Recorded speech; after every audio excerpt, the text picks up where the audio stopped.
Football feels irrelevant after such incomprehensible news like the news we painfully discovered on Thursday morning that Diogo Jota and his brother Andre Silva had passed away. News like that leaves you speechless. Two men in the prime of their lives, two men living the dream. And they say that only the top 1% of footballers make it to be a professional. Both were in that 1%. Diogo Jota made it to the top 1% of the top 1%, leaving us as a champion. And from the heartfelt tributes heard around the world from all those lucky enough to know him, it's clear that he was also in the top 1% of human beings. Our sincerest condolences go out to the family and friends of Diogo Jota and Andre Silva. All I can personally say is it leaves me stunned, profoundly saddened, and it reminds me how important it is to be grateful for both what we have as well as the time that we have. Rest in peace.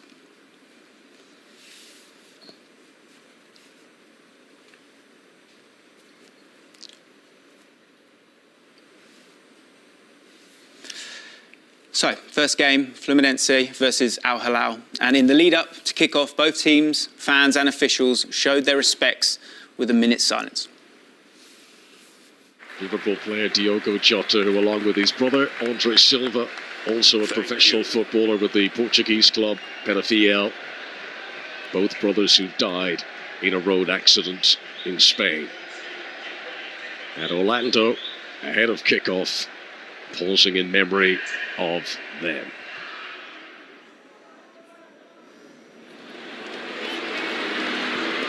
Mata was in to close it. Now the Brazilian voices roar, but slightly off balance.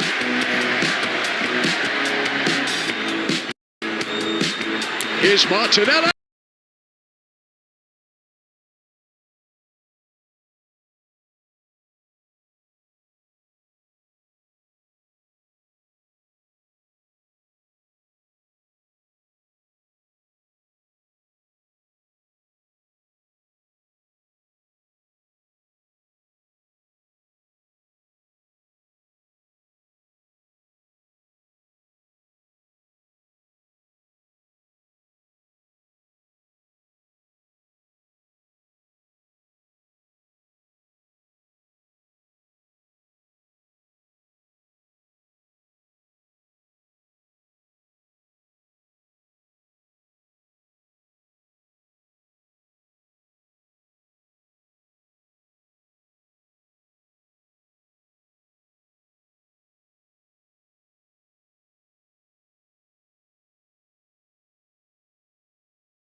What we got here when we saw that Andre Santos, will be making a debut. Yeah, and quite a sort of unique debut that we didn't expect to happen, which we'll reveal in a sec as well. Liez, what's that for you, mate? Just loved watching Cole Palmer in his natural position today, to be honest with you. I thought he was so good in that right half space in number 10. We'll talk about it, of course. Yeah, a little debate there. Really love that performance, to be honest with you. Things to be spoken about there. Lots of social reaction, of course, to that Fluminense win. We can have a look at some of them now. And, yeah, a lot of Thiago Silva on his knees. Not just because he's probably knackered after that game, but he's a very, very happy man as well. And the celebrations were there for all to see. Check this out, guys. Absolute limbs on their way. You wouldn't expect anything less. Look at that. Absolute shock in all of that. I love disbelief in a celebration. That's They're it. at the time of their lives right now, man. I mean, because it's a shock, right? I think, and it obviously means a lot to them. Yeah. Like, you can see that, you can feel that in the stadium, can't you? 100%. I think that's really amazing about this tournament. I mean, the best team in Brazil right now, I believe, is Flamengo. Fluminense have struggled over the past season or so. and they come to this tournament and they have taken it by storm. Semi-finalists. Would anyone have predicted at the start of the tournament? I think it's what makes the Club World Cup so beautiful. Absolutely. Yeah, look, they're in tears there. Amazing stuff. Absolutely fantastic stuff. And speaking of limbs, Matt Farias has been out there with Fluminense throughout the tournament, and he's one of our reporters for DAZN. And his celebration at full-time was pretty raucous as well. Hopefully we can kind of have a quick look at that as well. He was literally pitch side. Wow. If you get a chance, go and check out his Instagram stories, because he is so close to the action. Absolutely amazing stuff. Of course, when that second goal goes in, we're going to break down that goal. Leah's going to talk us through it. It's great stuff. But for Matt Farias, it's been a very, very, very special time for him. And all being well, he should be joining us right this second. Oh, fingers crossed. Matt, are you there? Hey. Hey guys, how you doing? Yes, sir. We're very good. I imagine you're pretty good as well. You were in the dressing room, is that right? What was that like? Oh, it was awesome. It was insane. I mean, right when you get in there right after the match, the energy was insane. They had the Brazilian music. And it's really cool for me as well, because I've just been kind of following them around, and I kind of get in there. They're like putting me into the party as well. So it's really cool for me as well. But forget about me. Amazing for them. Unbelievable. History's being made. So, yeah, that dressing room was amazing. Amazing.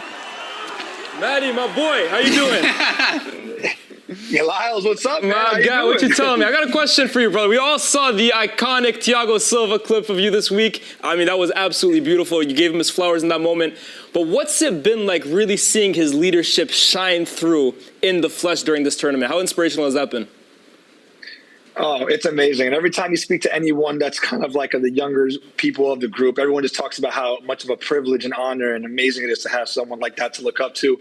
And every single game, you kind of see that, like, everyone kind of looks to him as an inspiration, as a reference, as a role model. So it's kind of been a very, very common theme across the team. They put him highly, him as well as the goalkeeper, who's the oldest in the tournament, Fabio, kind of just like the main guys that the people look up to as a reference. And man, I'm talking about, in my opinion, one of the best captains in the game. Absolutely brilliant. And it's just awesome to see it literally firsthand. No debate. Hey, Matty. Hey, what's up? So you've been with Fluminense now, close up and personal, and we don't really know that much about them. We've seen the video clips, but just do your best to describe the fans, the club. What's it been like? Well, I think someone mentioned, I think Lyles mentioned it earlier. If we looked at the 4 teams that qualified, people were kind of looking down at Fluminense to be the least to go the furthest, if that makes sense. And it's kind of like, I think you guys described it perfectly, disbelief and also just excitement. And it's very awesome to see that they're kind of realizing this is actually happening. Like, we're making it happen. And I think someone said it earlier, that shows the beauty of this competition, right? It's like Renato Portaluppi, who's the coach of Fluminense, says it all the time. Financial differences, sure. Resource differences, sure. But my team plays the best and plays with heart, no matter what it is when we're on the field, 11v11. So it's just really awesome to see, I guess, it coming to life and being with the fans. It's ridiculous. I mean, they're just living the dream right now here in Orlando, especially, which is a very big Brazilian presence in the United States. Parties all night, parties before the game. It's insane. People still honking until this time, which is midnight over here. Unbelievable. That's unbelievable. I have a question for you too. So from what I've seen from the tournament, it seems like the Brazilian teams are really into this tournament and they really want to win it. So I wonder if you could tell me, like, what does it mean for those teams? Why is it so much more for them than maybe it seems for some of the other clubs? Dortmund have won their last 3 matches. Oh, I think this is this is my opinion on it. I think European teams, some people may look down on this tournament with what I've seen, at least in the media, but I think Brazilian teams are taking this opportunity. I think other teams around the world to prove that they can compete with the big dogs. And I think that's why they're coming into these games with intensity, coming into these games basically saying, we want to make a statement showing we don't care if we're not the mainstream teams. We want to show that we can compete. And they're proving it. Underdogs against Inter Milan, they proved it. Underdogs against Al Hilal, they proved it. Another underdog game coming up versus Chelsea. I don't want to say it, but who knows? This tournament is going a certain direction. And last one from us, please, Matt. But we had the Esteval derby, Palmeiras versus Chelsea. It's going to be the Thiago Silva derby now. What do you think is going to happen? Do you think they can do it? Callum, we're in the centre of the pitch. I said this before the game started. I think they would lose to Palmeiras, but they would beat Chelsea. You could call me crazy, but I personally believe that when they verse these teams, they kind of bring another level. But it's only when you're down here that you really appreciate the scale of it, isn't it? Yeah, I think what a stadium it is. It's fitting for the occasion. Obviously, the top teams in town playing against another top team, and the World Cup final will be here as well. So, I mean, hopefully it gets filled out today, which will be fantastic. Now, you two have been very busy the last couple of days, both at quarter-finals. But does it feel, now you're in New York, we're at the business end of the tournament, it's all feeling quite real, quite special? Yeah, I've travelled the whole of the East Coast with some beautiful stadiums, but definitely coming here and seeing the size of this stadium and seeing the support that Real Madrid have brought today, it definitely feels like we're arriving at the end of the tournament. Yeah, you saw Fluminense win last night. You saw Chelsea win last night as well. We now know that the winners of this game will face the small matter of the Champions League winners, PSG. That's some incentive, isn't it? Yeah, and we're at that point of the tournament now where you know you're going to be facing top teams, and to progress, you need to be beating top teams. And I feel I've been in the studio for a lot of the tournament, now being here, feeling it as well. You can almost feel the energy, feel the vibe of everybody, and the fans are excited just as much as we are. Yeah, and you've had a few hellos from the Real Madrid players over there as well. Very popular, Callum Wilson in the United States, and Andros Townsend, of course, as well. So both of the teams know what awaits them if they are to win today. But of course, there is at least 90 minutes ahead of them before then. So let's focus in on that and get more on the team news with our commentary team of Rob Green. But first, Dan O'Hagan. Yeah, thank you, Kelly. Well, the team news for Real Madrid is that they don't make any changes because they are so short of fit senior players. It is the same team which beat Juventus in Miami only 4 days ago. I'll go through the full team for you now. It is, again, Thibaut Courtois is their goalkeeper. Antonio Rudiger is again preferred to Raul Asensio, who sent off in the game with Pachuca in the group stage. He's in their defensive line. Federico Valverde and Arda Güler are their midfield axis. And there's still no start for Kylian Mbappe. Again, the rookie Gonzalo Garcia with 3 goals so far. He starts to lead the line for Xavi Alonso's Real Madrid as they bid to make it into the Club World Cup semi-finals. As for the German team, Dortmund, who today make 2 alterations from their win over Monterrey in Atlanta. Gregor Kobel's the goalkeeper. Niklas Zule continues in Niko Kovac's trademark 3-man defensive line. Their 2 alterations both come in the midfield, where Marcel Sabitzer is preferred to Felix Metscher, and further forward, Julian Brandt fills in and fills the shoes of the suspended Joe Bellingham. Serhou Guirassy will lead the line. He scored both their goals in the win over Monterrey in Atlanta only 4 days ago. Well, Rob Green, that game with Monterrey we saw in Atlanta, where in the second half their backline got breached again and again and again. Today with Vinicius Junior and maybe Kylian Mbappe, that could become a real issue for Dortmund this afternoon. Yeah, you felt they had problems, and they've got a problem in behind Niklas Zule and Anton on the right-hand side of their back 3. And anything in behind them, you feel with the pace that Real Madrid have, with the personnel that you talked about, is a real worry for them. How they go about that, because they only have one mode, and that is to press, is a real problem for them. But having said that, Real Madrid have the same problem now. They're a work in progress, and you look at how they press and you look at how they go about it off the ball, behind them, behind Tony Rudiger, behind Trent Alexander-Arnold. That's a problem for them, and they've got Adeyemi playing for them, so he'll be licking his lips as well. It's a really tantalising game. Well, Kelly, Xabi Alonso yet to lose.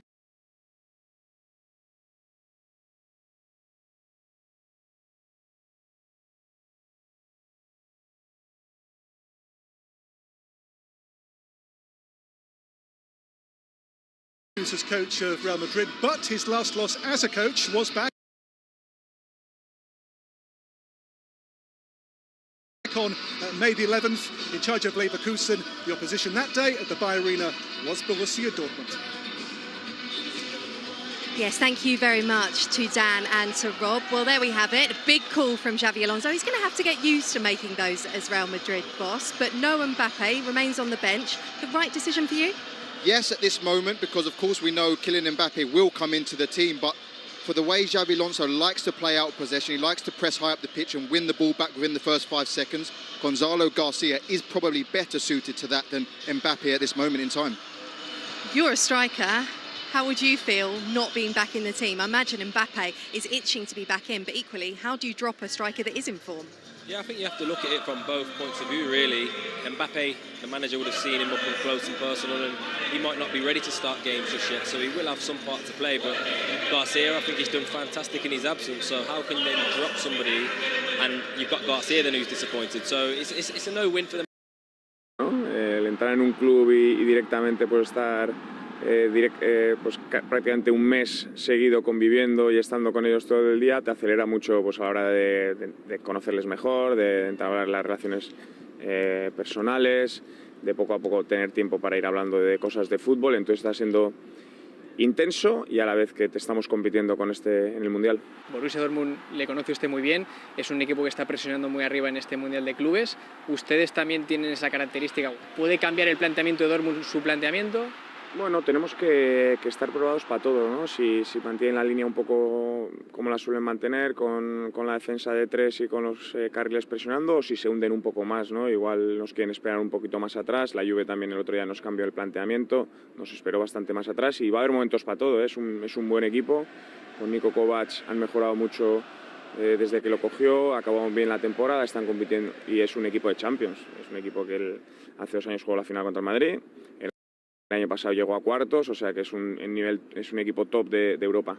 Hemos visto que ha mantenido un mismo bloque en los últimos partidos. ¿Le acerca lo que quiere usted y lo que llamaba identidad en los primeros días? Bueno, esto es un formato un poco diferente, ¿no? Que se asemeja más a un mundial, a una Eurocopa de selecciones, por lo tanto, pues a la hora de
But that's the breakthrough, that's the strike we've waited for.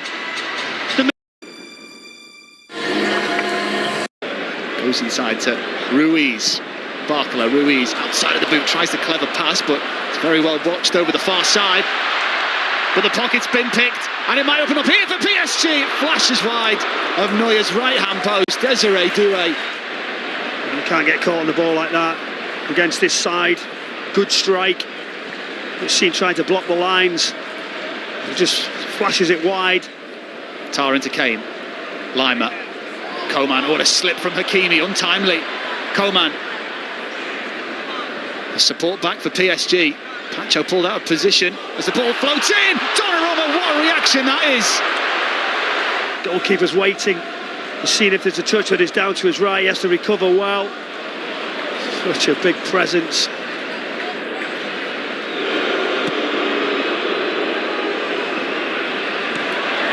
Kvaratskhelia picks up possession, plays it through. Bradley Barcola for PSG. Save Manuel Neuer.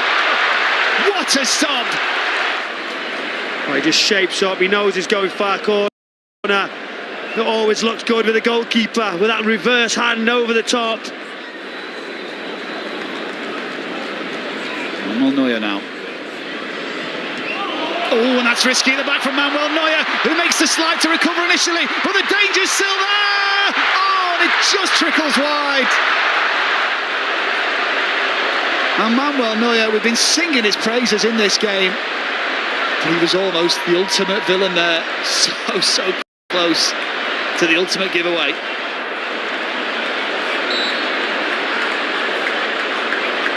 And now Kane. Lima continues his run, but runs into trouble. João Neves picks the pocket of the England man. Hakimi. João Neves. PSG players waiting in the penalty area. Doué's there!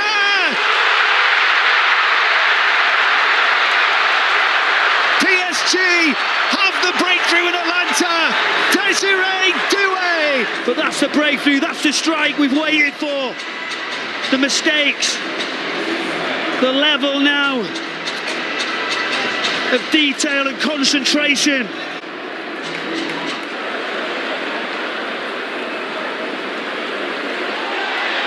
There's a strong tackle made in the middle. Pacho stepping up out of that defence and looks to have left his foot in. Oh, the referee, Anthony Taylor, with the red card in his hand. The challenge comes in on the side, it's high, it's on the side of his leg, just below the knee.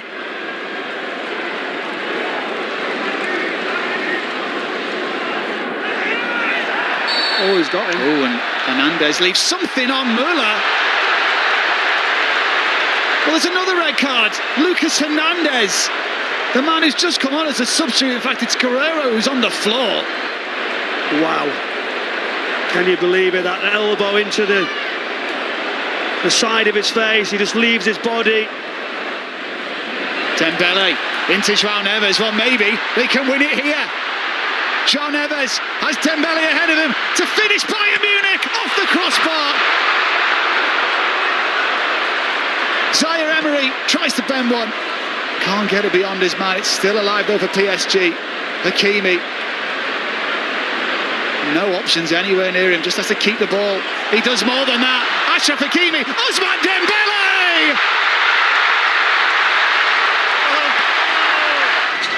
Well, how does he get through there? Hakimi, he couldn't get past three, could he? He could. He pulls the ball back. He gets another opportunity after hitting the crossbar. It's a brilliant finish into the far corner. The celebrations all the way down the touchline and onto the pitch.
are Mavericks and they are going to do their own thing. Maybe if they go out wide, he can be that false number 9. So he's on paper, he's a right 10, but his role is so fluid.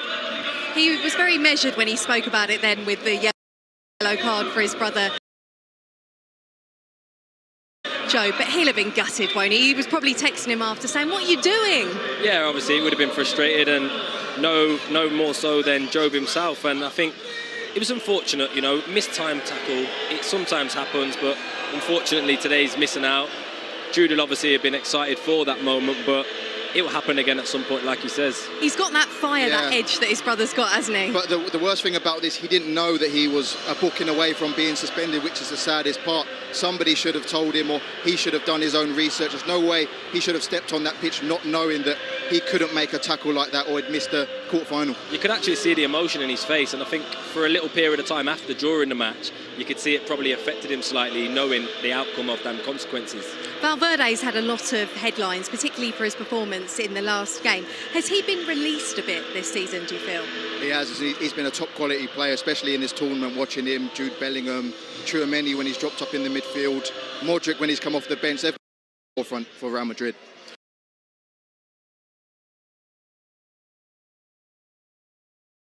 But regardless, Jude is a player that likes the big moments. You've said it there. He loves scoring goals. You've been in a squad with him. Is Jude going to be happy not being the main man? I think when you go to a club like Real Madrid, there's fantastic players all around you, but he'll have that self-confidence in himself, that self-belief, the hunger to want to get into goal-scoring positions. And yes, he's going to have a little bit more structure under Alonso, but that's not to say that Jude's not going to drift from that and go and get himself on the score sheet. And he hasn't had a big moment yet this tournament. He likes the big stage. They don't get much bigger than this, do they? Well, he says himself, who else? So he's going to pop up with a winner in the last minute today, isn't he? Yeah, we'll have to wait and see. OK then, from chatting a man who likes scoring goals to one who liked saving them a fair bit, let's turn our attention to the Real Madrid goalkeeper Thibaut Courtois and bring Rob Green back into the conversation. Rob, how does the way Alonso have Real playing affect Courtois, do you feel? Yeah, it's an interesting one, Kelly, that you're looking at one of the world's greatest shot stoppers that we've seen in generations, and one that's had to improve his game with different facets, with his feet, with his distribution as the game's moved on. He's managed to do that, and now under Alonso at the age of 33, he's going to have to learn another new trick. We're looking at clips, and you're looking at a long straight ball out from the goalkeeper and a very narrow high back three. And Courtois, we're just feeling that Alonso would want him to be a bit higher. He's got his instincts that he wants to defend the goal, and that has proved him so well over the years. And then we're looking again at another long ball over the top, a back three, again that's a bit more stretched. And unlike the first one, if he was a little bit higher, you're thinking, well, I tell you what, here he's going to get himself into bother because of the indecision, because of the miscommunication with the defence. You're looking at sweeper keepers, you're looking at the modern day goalkeeper, they're going to be a little bit higher up the pitch. So that 10-15 yards makes all the difference to his defence. The defence is being asked to press high. The defence is being asked to be that bit more aggressive. Within that, I feel Courtois is going to have to do the same. It goes against all his instincts as a goalkeeper. You're going against your instincts that have served you so well over the years that, Kelly, you feel like that instinct, after all these years, may well have to change for Thibaut Courtois. Rob, thank you so much. Callum, as a striker, is the sweeper keeper something that you relish if you know that a keeper is going to have more of the ball? Do you want to play against them? Is it a challenge? I think when you are playing against a team and a goalkeeper that is newly doing it, just like Courtois is, and he's got that indecisiveness still there, that's not the most comfortable thing for him. So that indecision over the back, you can kind of defend that goalkeeper who's going to take the ball. You can capitalise on that as a striker. Seen in them clips there, Rudiger bumped into him, but the goal is just taking out everything, to be honest with you, and he's got no hesitation. You know, Dortmund. Have you had to adapt your game at all because the goalkeepers are starting higher? Say you get the ball on the halfway line. Are you having half a glance to see where the keeper is? Can I catch him off his line? Is he coming out to close me down? Has that changed your thinking? Yeah, 100%, because as a striker, when the ball gets played down the side, you want to know how much time you've got before someone's engaging in you. So if I see that the goalkeeper's on the edge of his box, I know if I get to the ball first, I'm probably soon. So you can shift the ball a little bit wider, and more often than not, we're seeing a lot of goals scored from the outside of the box. Hopefully, we'll have more of that going forward. Okay, well, let's get the final thoughts then of Xabi Alonso.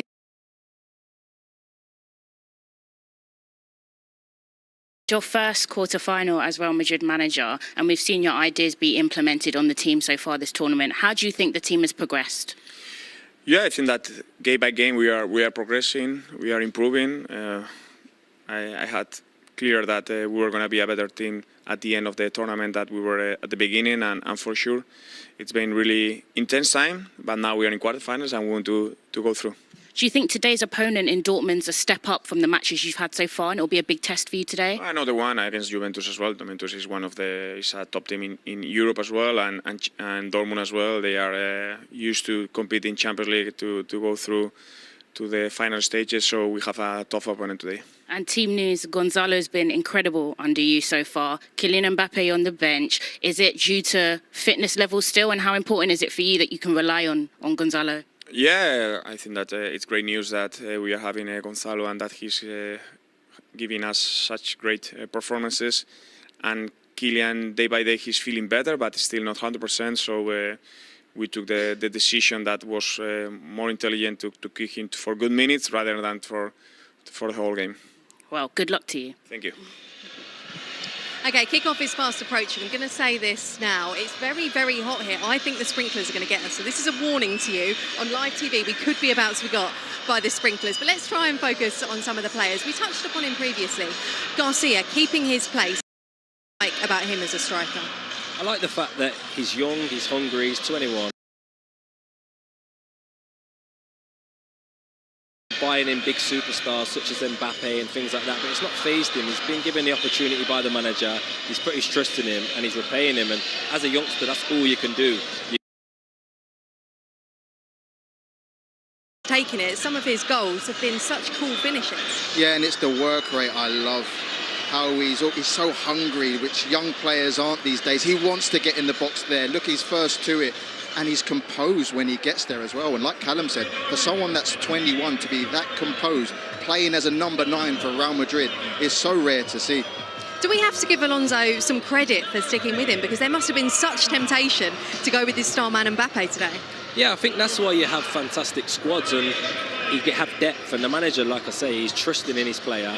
He's produced for him on a big stage, so why wouldn't he play him the next game? I think he deserves it. He's earned the right, and obviously, as we're seeing here, goal-scoring position, it sees his team into the next round. Trent Alexander-Arnold with the assist for his goal in the last match. How do you assess Trent's impact on this Real Madrid side? I think when they can get him in the final third like that, Trent, there's nobody better as a right-back. I think the problem is this tournament, that he's been asked to be the wide right, and Trent's not going to get the ball, take someone on and run into the box. They need to get someone else drifting out wide right, allow Trent to play either a bit higher or in the half space, so then they can get that final delivery, which we know he's one of the best in the world. Do you think he's still kind of feeling out Real Madrid and maybe they're still trying to get the best out of him? Yeah, I think for Trent, obviously, we've got him sit here in positions like Andros talks about. When he picks the ball up in these areas, there's no doubt in his quality. He's probably one of the best players that I've seen hit a ball and a dead ball. And obviously, he's a great asset to them. He's getting assists and he's getting end products. And people talk about his defending and question things like that. But at Real Madrid, he's going to have more than the ball than not. And I think as well, like Liverpool, he's got a focal point. He's got a striker and he can hit. There are some moments where I've watched where he's been out wide. He wants to cross it, but he hasn't got the option. So he's opted to play back safe and play inside rather than whip the ball in. Yeah, we're seeing more examples of it here. And I guess, what are we, 4 games into his tenure, five games in, he's only going to grow. And he's playing alongside players at the moment that are also learning a bit of a new system with Alonso too. Yeah, you're right, Kelly. And I like the fact that he's settled in so nicely. Obviously, he's got that inner confidence and self-belief. But I just feel when you go to a new team, a foreign team in a different country, sometimes it takes players. He's getting assists now, he's getting results for his team. Understanding what the manager's asking of him. Andros, understandably, Real Madrid are favourites, but Borussia Dortmund have their weapons. We've identified them. Yep. Possession in this heat, they're going to look to tire down Borussia Dortmund, but Borussia Dortmund are good defensively. They're going to look to be compact and in the moments catch Real Madrid on the counter-attack. That's what's going to be key, isn't it, for Dortmund? Moments. Yeah, because if you don't have the ball in this kind of heat, you've got to try and preserve as much energy as you can. Obviously, they're going to have to pick and choose when they press or when they try to counter.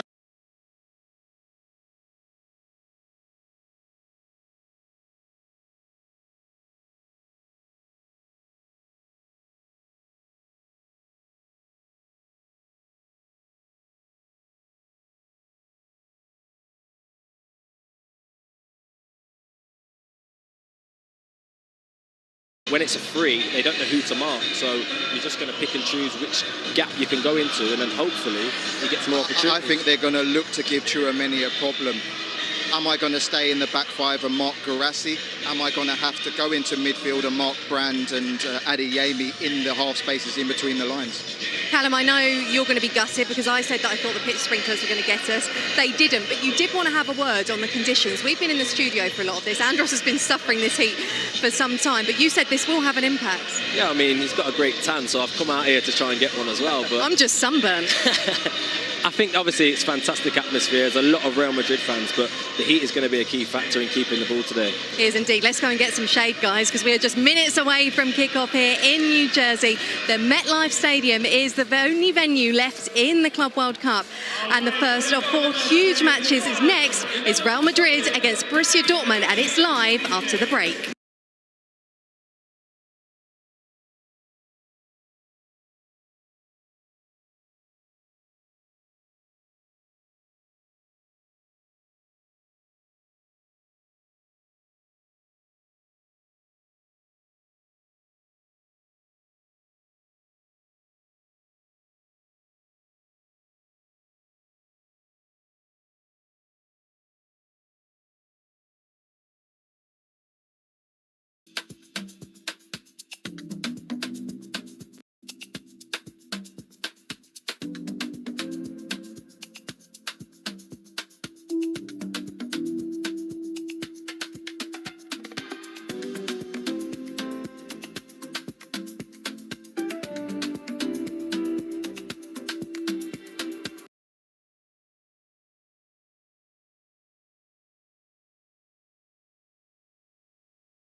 So,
Madrid or Dortmund.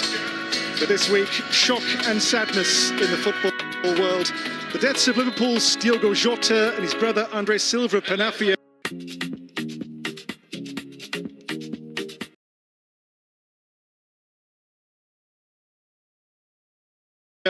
And before today's game, there'll be a pause to reflect on their lives and their passing. On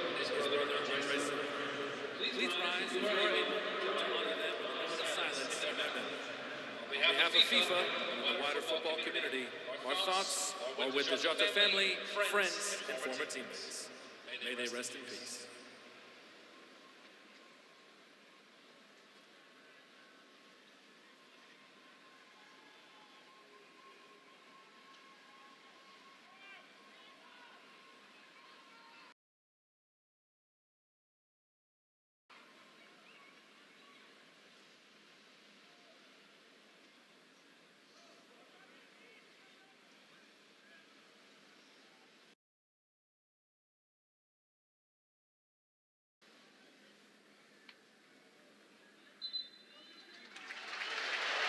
Well, for Trent Alexander-Arnold, the emotion really visceral until only a few weeks ago, a Liverpool teammate of Diogo Jota. And now the focus back on the job in hand. It is hot. MetLife Stadium is good to go. Dortmund or Real Madrid for a place in the Final Four.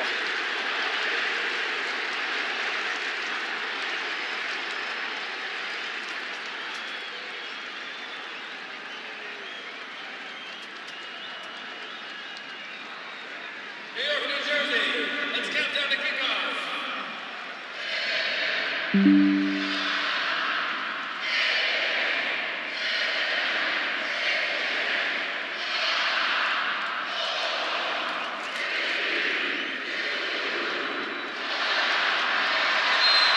And so we start, Real Madrid start this quarter-final with PSG waiting on Wednesday here at MetLife Stadium. Rob Green, Dortmund begin here as the underdogs, yes, but we've seen in this competition in Guirassy and Adeyemi an attack of their own which can be a menace to anybody. Yeah, a real handful up front for Dortmund. You think they're going to have to be at their clinical best today. They won't get the amount of chances they did against Monterrey in the previous round, but they're a threat in behind Tony Rudiger and Trent Alexander-Arnold. Tchouameni on the ball will step out of his centre-back role and into the midfield as Real Madrid look to dictate in their 3-5-2. It's a hybrid formation. Look to the left-hand side for Real Madrid. Fran Garcia, Vinny Jr., that link up there with Arda Güler, the space in behind Valdemar Anton and Niklas Süle at centre-back, something both teams will be looking to exploit. Adeyemi's pass for Brandt here for Dortmund. Adeyemi going again here now. He is a rapid player, Karim Adeyemi, the Bundesliga's 11th quickest last season. Here's Julian Brandt for Daniel Svensson for die Schwarz-Gelben of Dortmund. Marcel Sabitzer. Now Ben Sebaini quickly pressured. In there by Jude Bellingham, ex, of course, of BVB. Big afternoon for him. Could have been bigger. His brother isn't playing, but still, all the same, a lot of focus on Jude Bellingham. And just then, it was interesting there. You saw the Dortmund players recognise the centre-backs out of position for Real Madrid and swamp the box. They didn't choose to cross it then, but the opportunity's there because Tony Rudiger, Huijsen will get dragged around. Tchouameni in and out of the back three. They got those opportunities there. This Real Madrid team isn't settled. They're not in their patterns just yet. Yes, new coach, only Alonso's 5th game in charge. His last defeat, by the way, with Leverkusen was versus Dortmund back on May the 11th, a home 4-2 defeat. His last home game in charge of Die Werkself, with whom he won the German double in 23-24. Unbeaten domestic double in that season with Leverkusen. Here's Rezon for Brandt. Brandt now on the move. It's Guirassy for Dortmund. He checks back. Guirassy still. Offside flag comes against the Dortmund number 9. He knew he was offside. He knew he just mistimed it by a fraction. More than a fraction, but Julian Brandt in there, who's stepped into the scene after Joe Bellingham's suspension. He's one that's going to be clever in there. He's got good feet. He's looked for the runs beyond. He's not an out-and-out striker. He's more of a number 10, a clever player, a link-up player. He's got a big role as well. Arda Güler for Dean Housen. Now again, Arda Güler hoping for really a fresh start with the club, having seen Carlo Ancelotti move on. He wasn't really in the plans of the previous coach. Under Alonso, who knows? He's a player of real quality, and he's going to drop deeper. He looks to get involved alongside Tchouameni there. You can see him in almost more of a double pivot. He's got wonderful qualities on the ball. He'll look for runs from Vinicius Junior, from Valverde. The names are endless in this Real Madrid team. Tchouameni. Now Valverde's pass for Vinicius Junior. Vinicius Junior's cross blocked away there by Niklas Süle initially. Now Valverde again. On to Jude Bellingham. 3 years in Dortmund colours. There he is. Today his 99th game for the club in all competitions. Arda Güler. Now Fran Garcia. Dean Housen.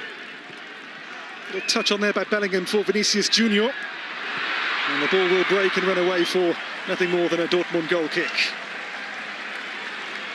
And are we looking for more of that measured approach, sustained pressure? Not scored a goal yet in the first half hour of any game. So it comes late on and you're thinking, with this heat, with the pressure, just grinding the opposition down, you're looking to say, well, that's when we're going to come into the game. Let's kick off here at 4 p.m. local time in New Jersey. So 10 p.m. in both Madrid and Dortmund in Central Europe.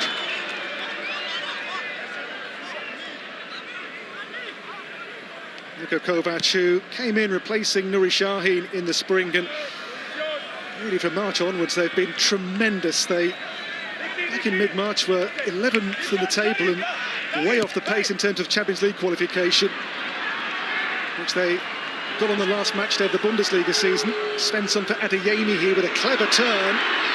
Adeyemi still held up by 3 in white. Svensson's cross! Oh, and Julian Brandt across the flight of it. And that was a chance. Tough chance.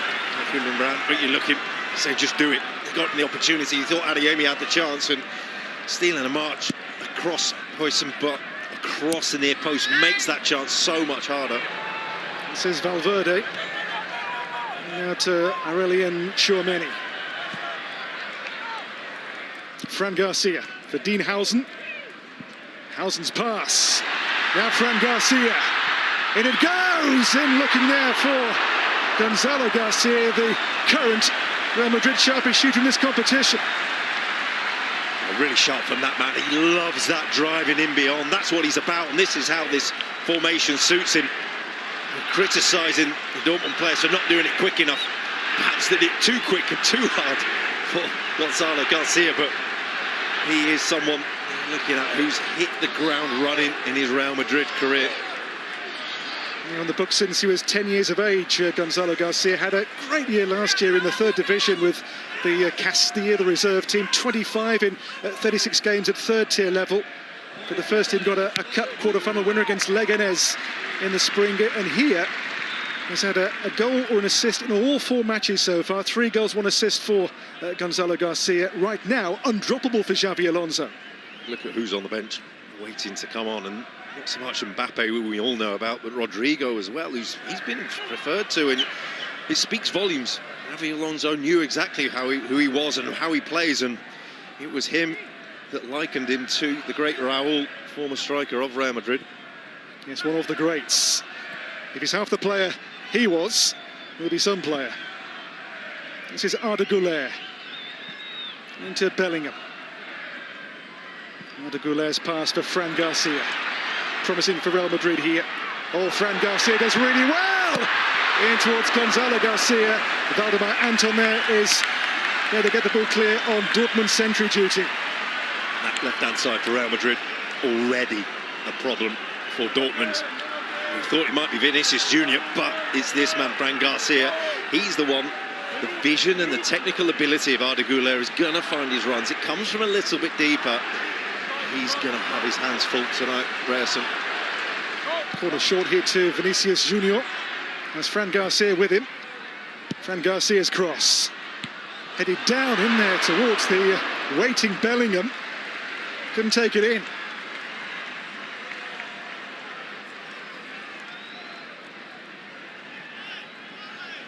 A sharp start from Real Madrid.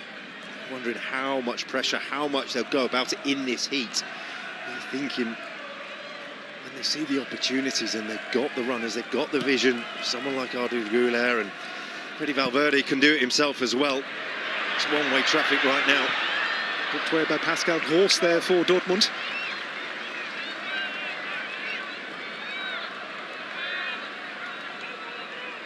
Dienhausen, cross now to find Antonio Rudiger.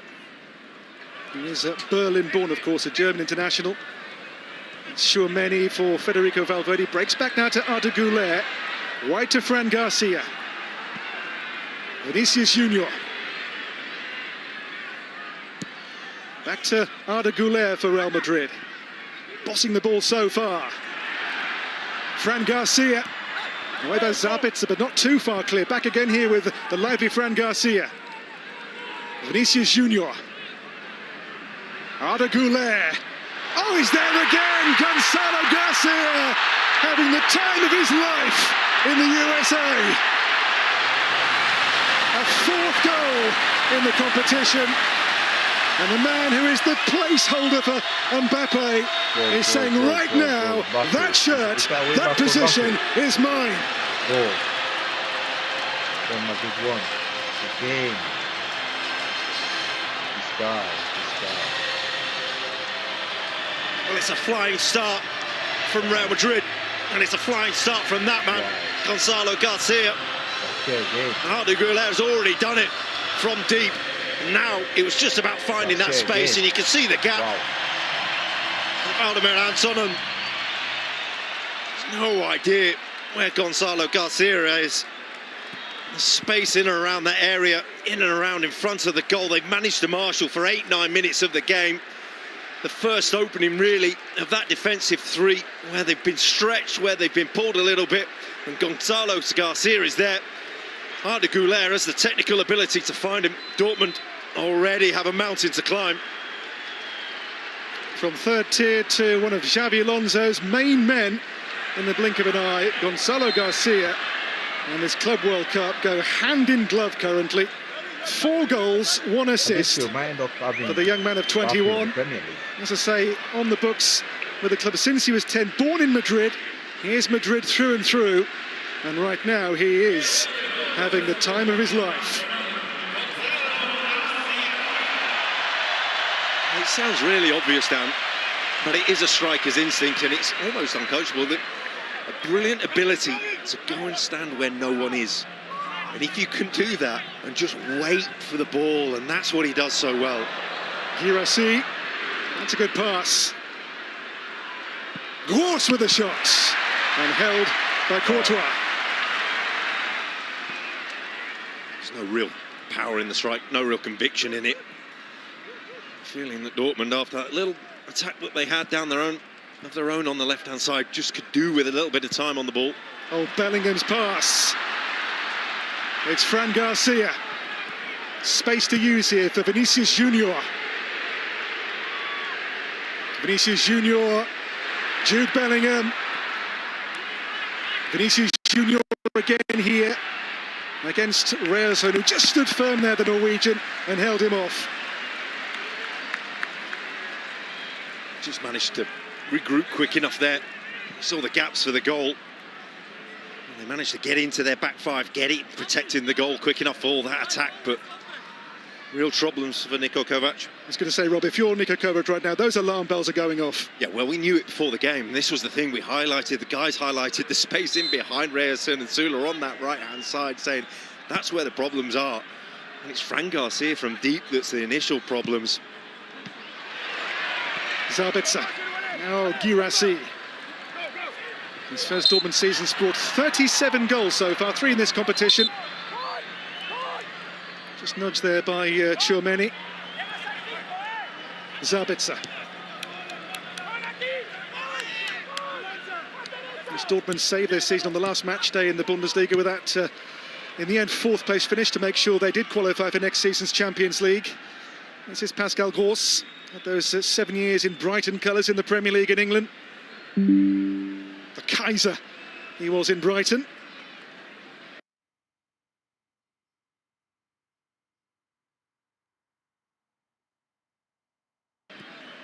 He'll dictate and he'll drop out onto that right-hand side, almost in a right-back role, and it gives them an outlet there, gives them that element of control. You see him driving in now, leaving Ryerson high, but that also in itself leaves space in behind for Vinicius Junior to exploit.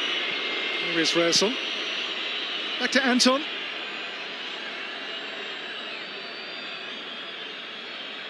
Anton on now to Niklas Süle in that defensive 3 for Die Schwarz-Gelben. The sides met in October in the Champions League league phase at the Bernabeu. A game Dortmund led 2-0 at half-time, up until the hour mark, in fact, when they made defensive changes, and then shipped 5 goals in the last half hour to lose 5-2. Anton, the player who came on that night for Nuri Sahin, and just really saw the balance of the team fall apart that night in Madrid. There's Gross, who has played right back on occasions this season for Dortmund. Good spell this, their best of the game so far for Dortmund. Adeyemi once more.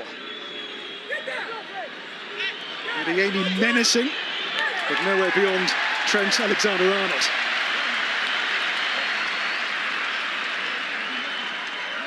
Well, if they were to lose, it would be for Luka Modric, his final game as a Real Madrid player. If they win this, though, what a way to sign off as a world champion after such a glorious career with Real Madrid. It's one of the greats, one of the people that you actually enjoy playing against. There's not many. He's one that you just admire as you stand on the pitch with him thinking, I wish I could do that. There is talk he's off to Milan for next season in Serie A.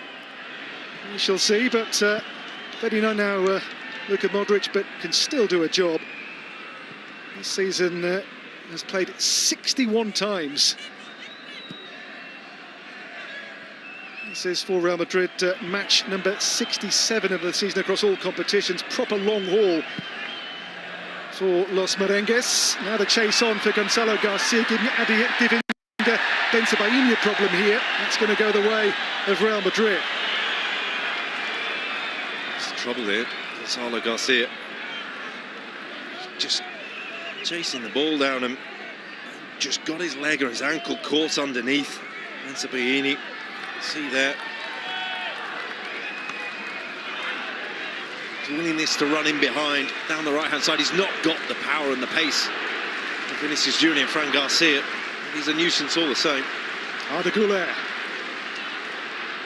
On to Jude Bellingham.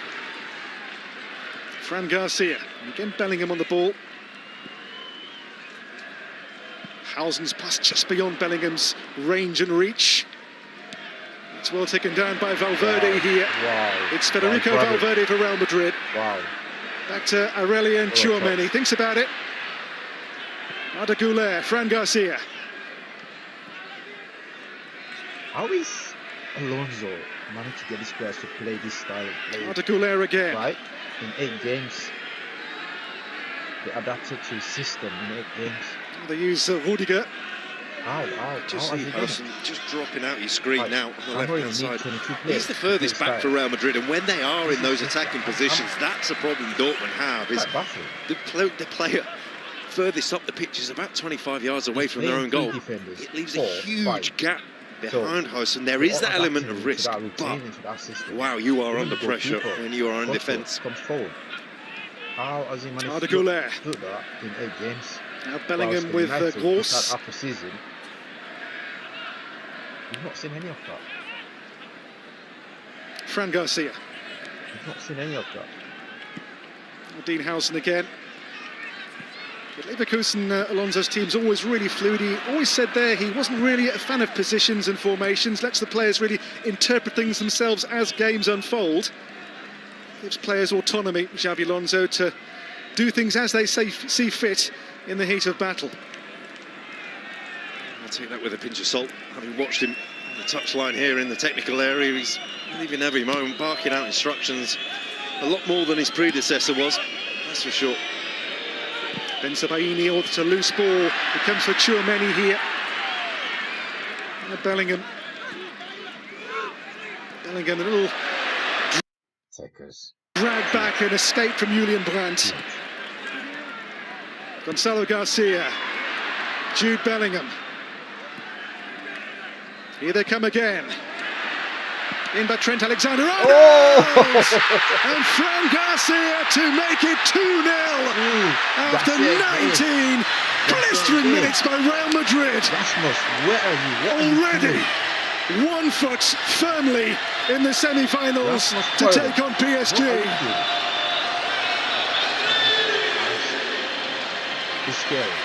A score which already by no means flatters. They are on fire today with 2 goals in the bank already.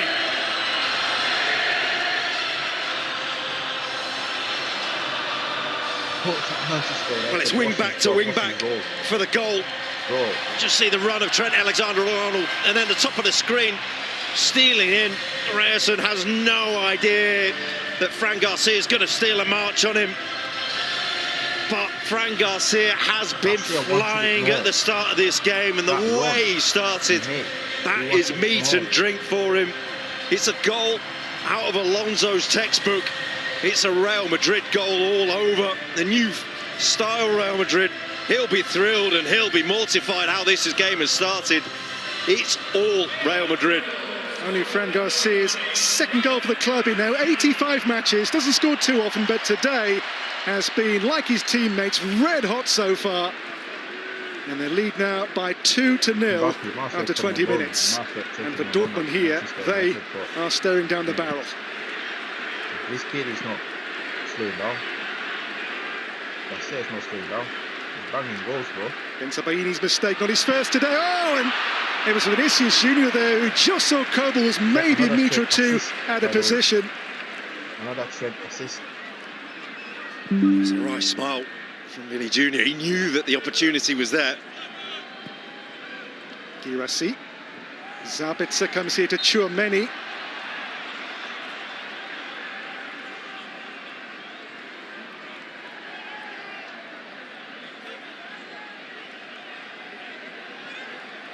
Alexander Usyk and Daniel Dubois again face off in a major heavyweight rematch for the undisputed world heavyweight title. That's in London on July the 19th, live on the DAZN app, the global home of sports, championship boxing, football, golf, and so much more.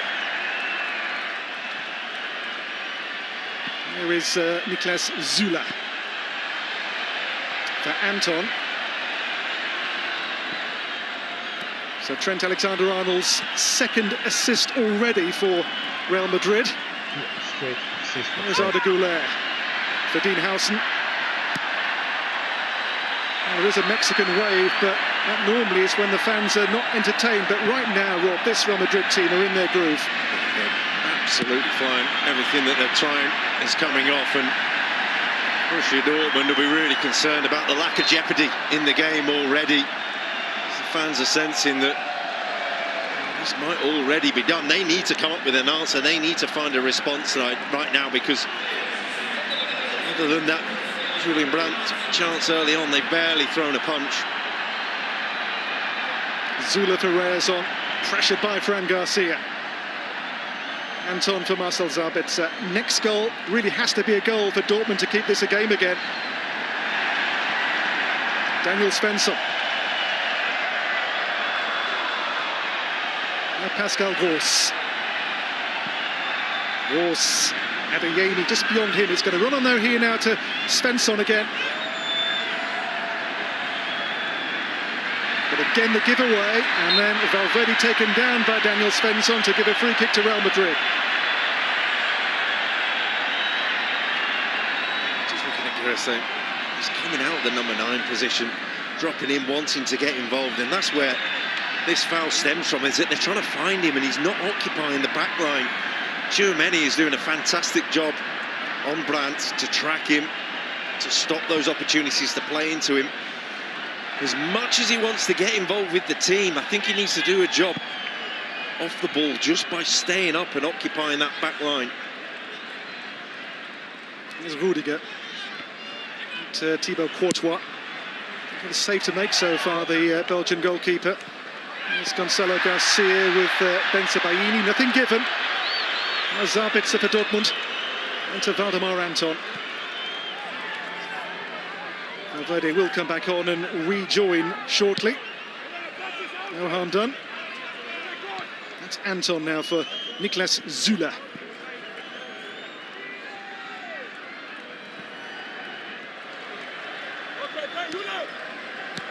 Svensson quickly pressured by the hungry Federico Valverde. And everything's in front of Real Madrid right now. I think Adeyemi is on the left on the bottom side of the screen. Needs to make some runs in behind. Someone needs to make Real Madrid go backwards right now. Again, he's coming towards the ball. You see in and around the referee, there's 3-4 Dortmund shirts, and it's all proved predictable for Real Madrid. Guirassy between two players, given away though, and Hausen towards Vinicius Junior. Pascal Gross for Marcel Sabitzer. Daniel Svensson away from Alexander-Arnold, back now to Julian Brandt. Little space found here by Rezon now. Rezon's cross and there towards Svensson, who did score the goal which won the group. The winner against Ulsan in the final group match. Now Valverde.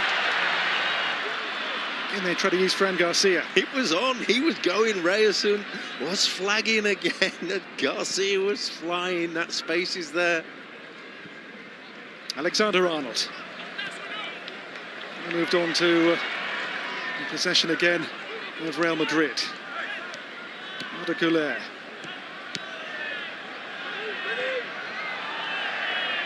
Passing, moving the Alonso way. Hausen in here to Gonzalo Garcia. Every pass gets the Ole.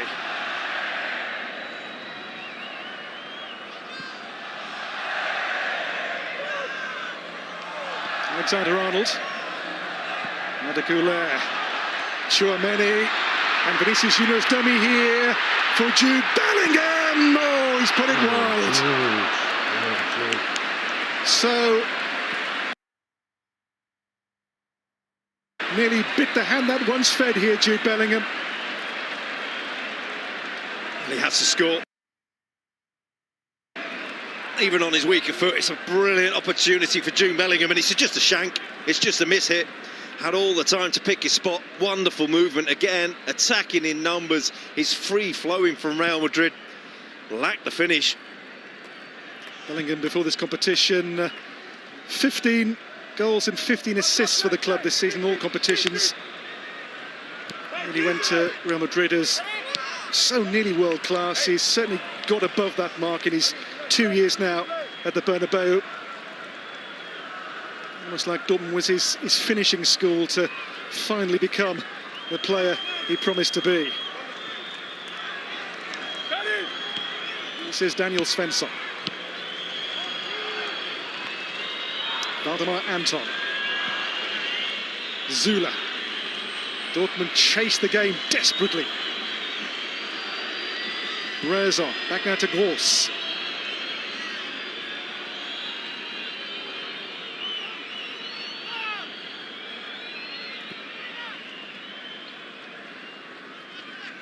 Süle. Brandt has made the run, here he is. It's going to be a corner put away by Valverde for Dortmund's first corner of the game, 28 minutes in. Well, he's looked the most likely for Dortmund, and it's just his willingness, his eagerness to run into space and just make a different movement. Really for Borussia Dortmund, that you're looking to say, well, how are we going to get around? And you think, get around Arda Güler. He's in that defensive midfield role. He's not the strongest with the awareness of what's around him. Is there a way back in for Die Schwarzgelben? On the corner here, Daniel Svensson. Svensson takes it, and Courtois claims it. And the quick release. Lost there by Alexander Arnold initially. It's going to come here to Brandt again for Dortmund. Fran Garcia for Jude Bellingham. Vinicius Junior. On to Bellingham again. It's Jude Bellingham. It comes for Vinicius Junior. And held by Gregor Kobel. That's brilliant. Brilliant from Jude Bellingham. One with a reaction to Trent Alexander-Arnold losing the ball and then the willingness to run beyond. And when you see a player like that, the power that they've got in the running, and when they're on it, so hard to live with someone like that, even with someone like Adeyemi's pace. There's Pascal Gross.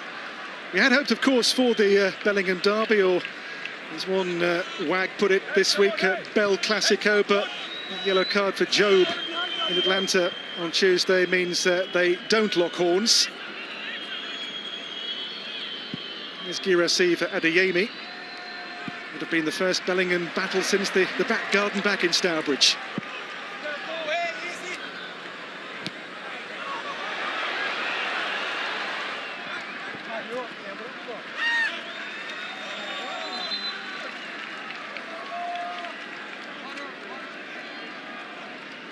Now the players, I think, will get a well-earned cooling break half an hour in. Chance to refresh and replenish and get the fluids on board after half an hour where we've seen Real Madrid at their very best.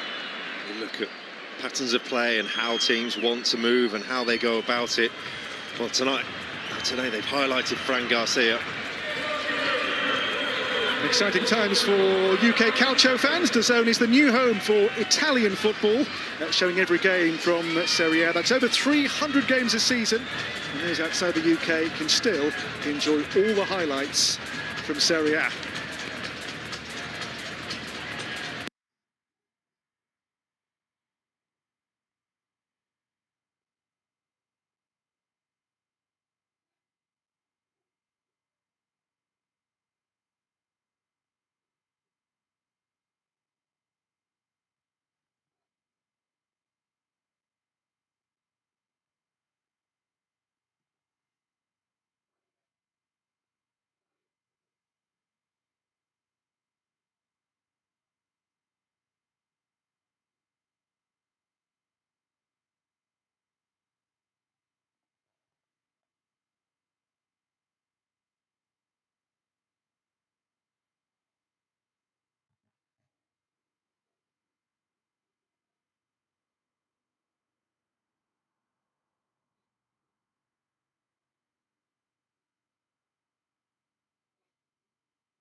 Injury, as someone who's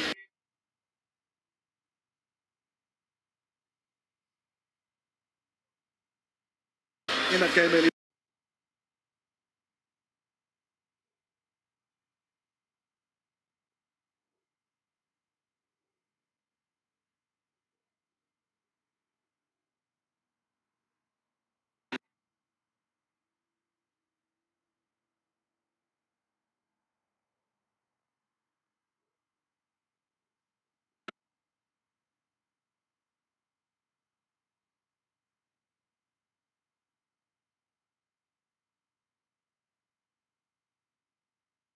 to win that game against the Saudi team. Routine wins over Pachuca, although with 10 players to be fair in that game, and then Salzburg in their last group game before they overcame Juventus in the round of 16. Here's Vinicius Junior. Across towards Trent Alexander-Arnold here. Svensson, now Adeyemi with space to light those turbos for Dortmund. No way through. Really good from Alexander-Arnold. Just got caught out with the ball across. Wasn't the best ball across to him. And it's all about the recovery. Billigham's flat-driven ball in there towards Gonzalo Garcia.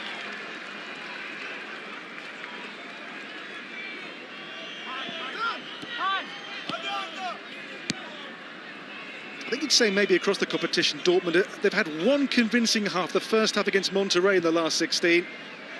As Rezon will chase this in the group games, goalless draw with Fluminense, then single goal wins 4-3 over Mamelodi Sundowns, and against the Koreans also, and only a 1-0 win. And that rather laboured win over Monterrey in Atlanta on Tuesday, which we saw, Rob.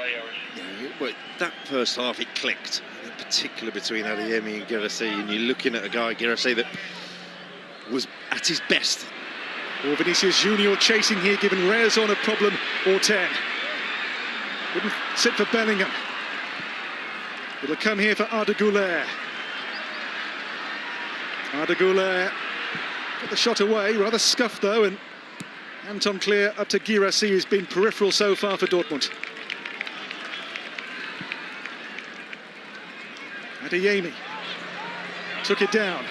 Has Guirassy with him here.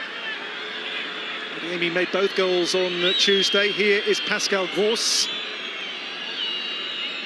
Back to Anton Brandt. Comes on to Rezon again. 10 to half-time in New Jersey. Adeyemi. The cross in for Guirassy. Beyond him is Brandt. And his shot blocked away out of harm's way by Real Madrid. Brilliant from Fran Garcia again, off the ball this time.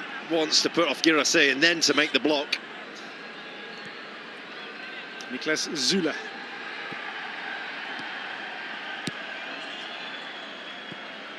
To Valdemar Anton.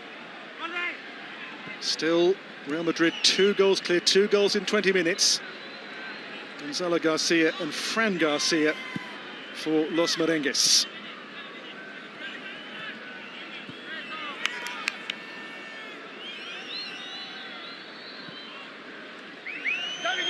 Here is the shaky Ben Sebaini so far today. 1 or 2 giveaways by the Algerian in this first half.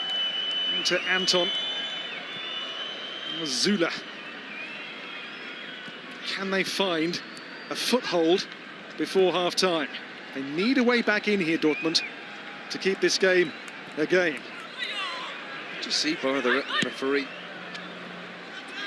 Svensson just chasing that ball down there, and he's the one making the runs. The left wing back coming inside and pressing high. Bellingham has stayed down here. There's arguments in the Dortmund side right now. Guirassy is arguing with his teammates to say, well, feed me the ball to my feet. There's nothing other than Svensson with the runs beyond that. More problems for Dortmund. A yellow card has been shown here to Pascal Gross. This is for why. Just left his foot in there.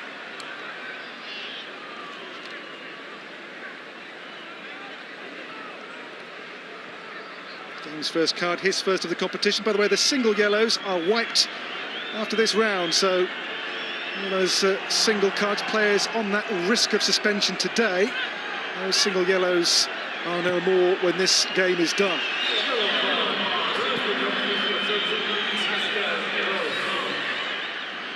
Anton with Gonzalo Garcia. Pascal Gross is now on the ball. He's taken up a lot more of a central position for Dortmund, and I think it's a better one. He can dictate play better. Adeyemi faced by Alexander-Arnold here. It's a corner. And the hope is he'll be the long-term successor to Dani Carvajal, who was on the bench, by the way, today for Real Madrid. after his recent ACL problems. I think it's the shape that suits him. Tchouaméni dropping in and out the back line with that flexibility. Just it gives him that fraction more cover. Allows him to concentrate on what he's good at. Dortmund need a launch pad here. They need a goal to light the touch paper in New Jersey. We saw last night the 4th of July fireworks on the Brooklyn Bridge, not too far from here. Is there a way back in here for Borussia Dortmund? They need a goal. They need to bring this game back into the balance.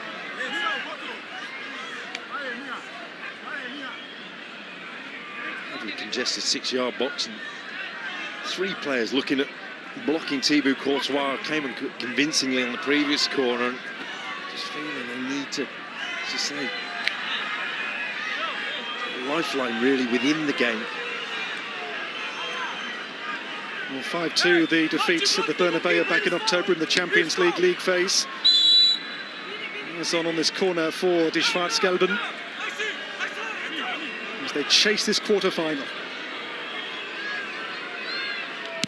Barres on lofted, but that's easy. An easy claim for Courtois under no pressure at all, the goalkeeper. And the release now gets Arda Güler in business. It comes for Vinicius Junior. Oh! Well, it's wide. Again, Kobel was off his line, and once more didn't quite have the composure or the finish in his locker this time. Well, it was the easier of the 2 chances, the same chance for Vinny Junior.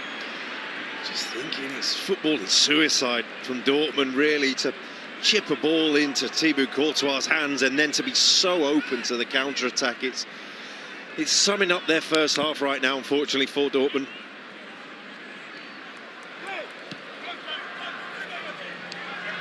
Real Madrid's 5th game here, they've yet to trail a game under Xabi Alonso. That's not going to be the case today, the way it's going either. Here's Niklas Süle into Serhou Guirassy. Anton. Need to get their number 9 involved more here, Dortmund. Gross. Adeyemi. Onto the feet of Svensson. Anton. Niklas Süle for Dortmund. It comes off Hausen here for Gross. Pascal Gross into Svensson. Hausen there to clear. And now the chase on. Gonzalo Garcia in a foot race with Ben Sebaini, who got there in the nick of time for Dortmund.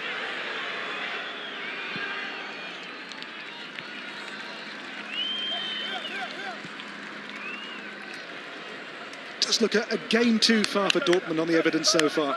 Looking, he talks about Guirassy and getting him into the game, and you're looking at who he's up against, Hausen, Rudiger, and it's been a walk in the park for them.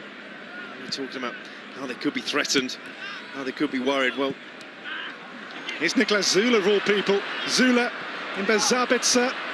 Yeah, towards Svensson again. Fran Garcia for Vinicius Junior. Won by Brandt here for Dortmund. On to Julian Rezon. And Tchouaméni, cool and calm in his own box. But he's lost out here. Rezon again for Dortmund. Tchouaméni again.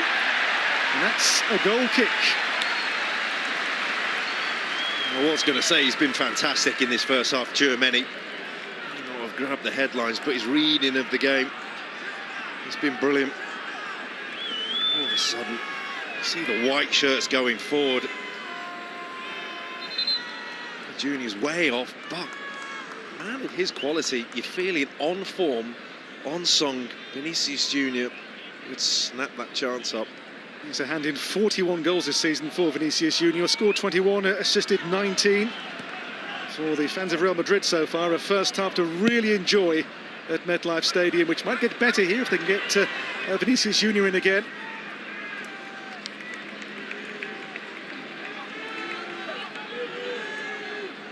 Pascal Gross.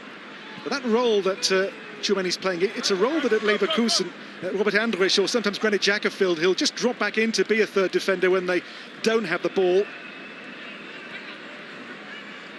So Mr. Casemiro made that his role for Real Madrid for many, many years. And Seems to be a duck to water for him. Anton for Dortmund. Pascal Gross. Gross. It's overhit and easy again for Courtois. The ball was, I think, behind the line anyway.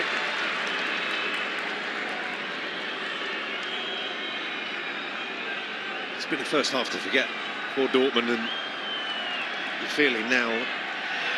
We were there for the Monterrey game where they played against where it was roles reverse, and feeling going in at half-time 2-0 down. Niko Kovac just say, we can't be any worse. That's the only thing that we've got going for us. Roberto Carlos in the stands, one of the Galacticos of years gone by. Maybe the Galacticos era's moved on now. They do tend to sign younger players to develop and become, like Bellingham, world-class from a young age. The other one in that category was Vinicius Junior. We've got Franco Mastantona coming in from River Plate for next season as well. The exciting Argentine teenager. Endrick was signed last summer from Brazil. The days of the off-the-peg superstars, maybe not quite what they were in terms of Real Madrid's transfer policy. And they did get Mbappe last summer. There was a certain name that was sprung to mind. And again, he's on the bench after his bout of gastroenteritis in the US.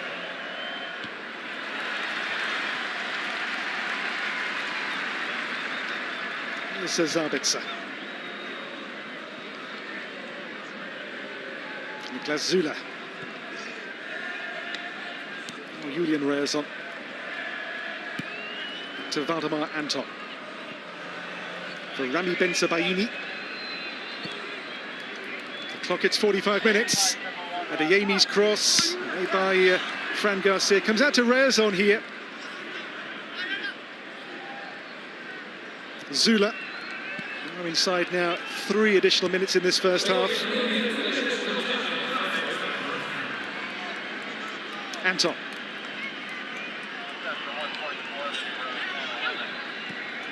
It would be the most apposite time to score a goal to get back into this for Dortmund. Right on half-time. Adeyemi.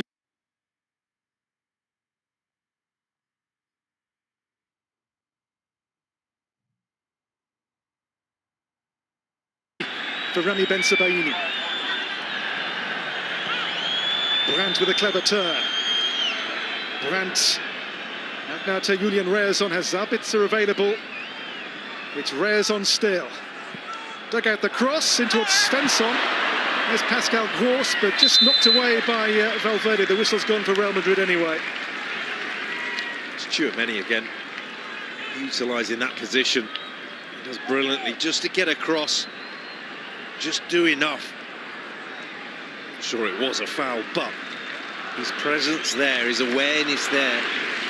He lost Julian Brandt momentarily, and Tony Rudiger had to drift out to go and pick him up. That left the hole. Tchouameni recognised that and got back in. That role has been vital. Maybe not so much in an attacking sense, but off the ball to break.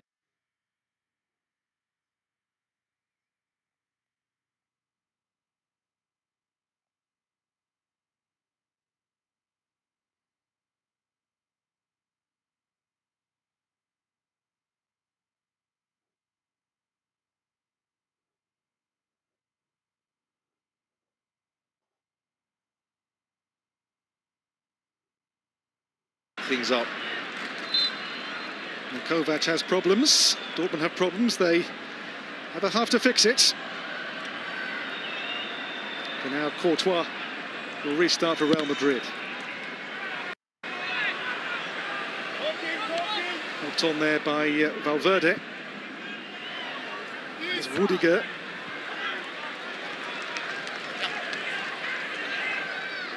He's come in after Raul Asensio's red card in the second group game in the win over Pachuca.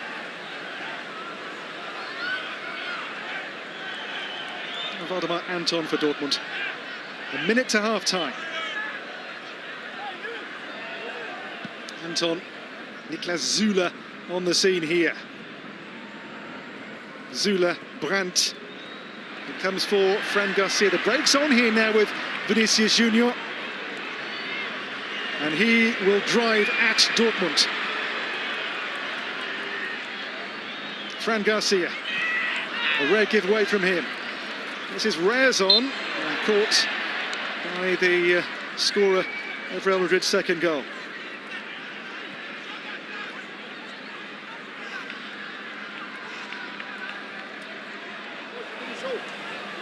Last first half knockings in New Jersey. Zabitzer, Brandt, Rezon.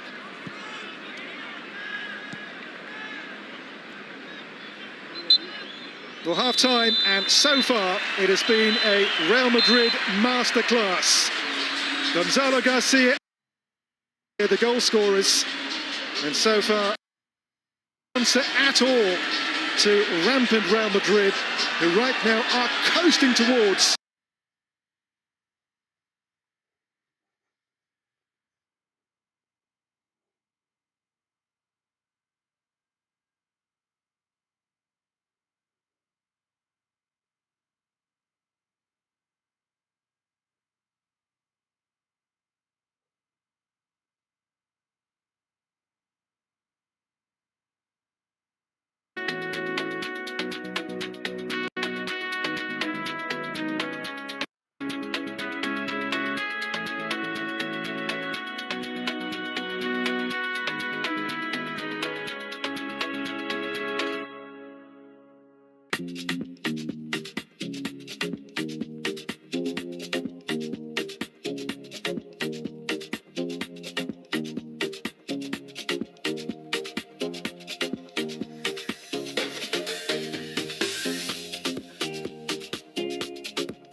It's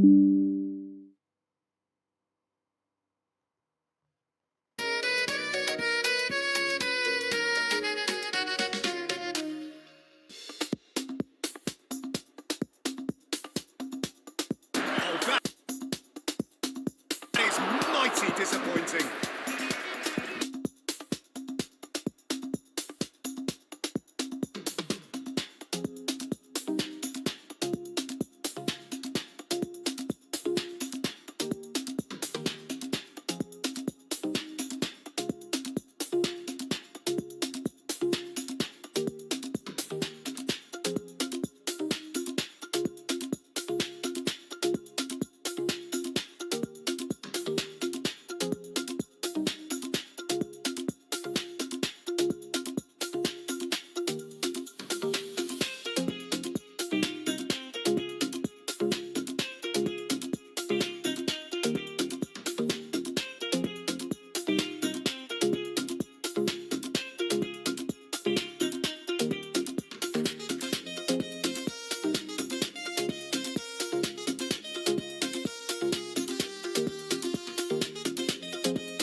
Up against Dortmund.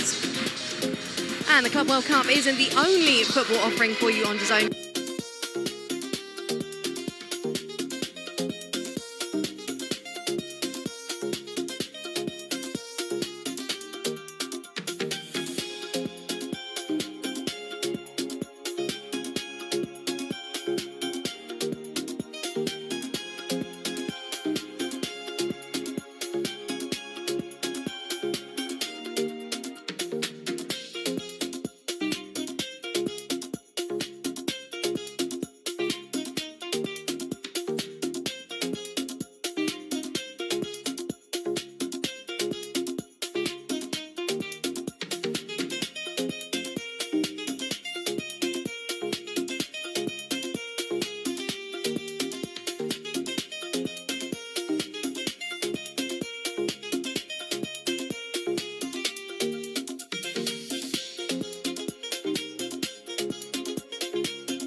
Reminder that you can test your sport knowledge, support your team and interact with fans around the world. Just search for DAZN.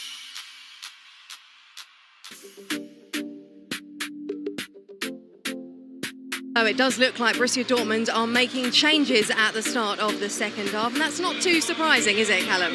No, they have to make changes, otherwise the game's going to pass them by. They've got 45 minutes now to try and get themselves back in the game, but I think more players coming on that can serve Guirassy. He's been isolated up there the first half and he's had no service, and we spoke about getting the ball wide to help him. It's not been possible. I think everything they've tried, Real Madrid have had an answer for. They've tried to play their wing-backs high and wide. Real Madrid have countered. They tried to bring Adeyemi wide, and Valverde's doubled up and helped Trent out. So it makes sense that he's making a host of changes because nothing on the pitch is working for them at the minute. Okay, well, let's go up and get confirmation of those changes and the second half, of course, too, with our commentary team, Rob Green and Dan O'Hagan. Yes, Kelly, just the 3 changes here. We're going to see Felix Mecha, Jan Koto, and also Maxi Bayer come in on here. So it's going to be, I think, Niklas Zula to make way for Jan Koto, Pascal Gross for Felix Mecha, and Karim Adeyemi for Maxi Bayer. That'll mean certainly for Rezon a place in the back 3 now for Niko Kovac, but Rob, he had to make changes, 3 in total. Yeah, it was an unacceptable half for them in a defensive sense and an attacking sense, and you felt that Pascal Gross is a full guy for getting booked, and you feel Mecha's going to dictate play, but also give them a bit more legs off the ball. Couto coming in at right wing back, more mobility with Ryerson.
On to Felix Mecha.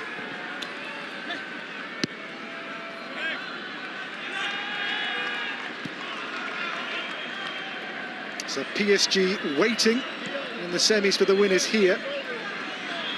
Beat Bayern Munich earlier on today 2-0. There is Julian Rezon. So Valdemar Anton tries to release Jan Koto.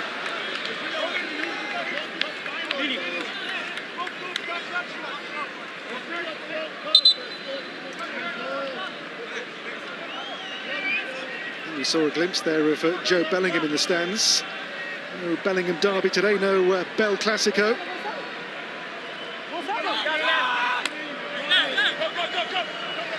Fran Garcia towards Vinicius Junior. Hands on here to Bellingham. Here comes Trent Alexander-Arnold. Support now from Federico Valverde. Arda Güler. Aurelien Tchouameni. Valverde blocks. Arda Güler on the scene now for Real Madrid. Alexander-Arnold's cross deflects off Svensson up into the air. This is Maxi Bayer in his own box. Bayer looking to take on Güler for pace here.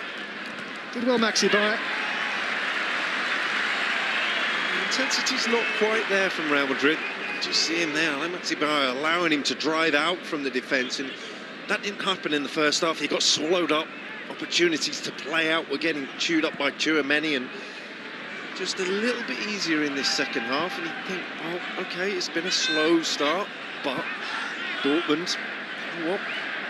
They won't be completely deterred by the start of the second half. Here is Anton. And now to Julian Rezon.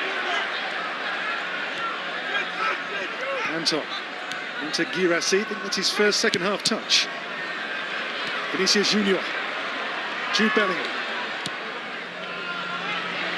Vinicius Junior. Rezon to try to match him for pace. It's a corner here won by the Brazilian.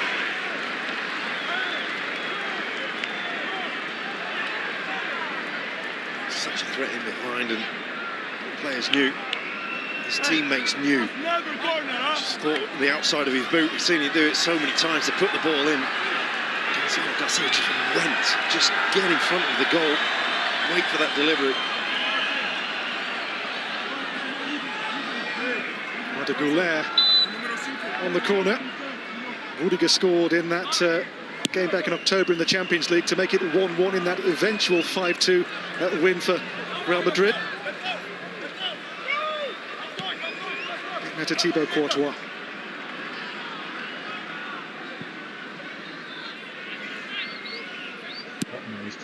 Alexander-Arnold looking for Bellingham. Rezon had to win that. They are looking for Jude. Marcel Sabitzer.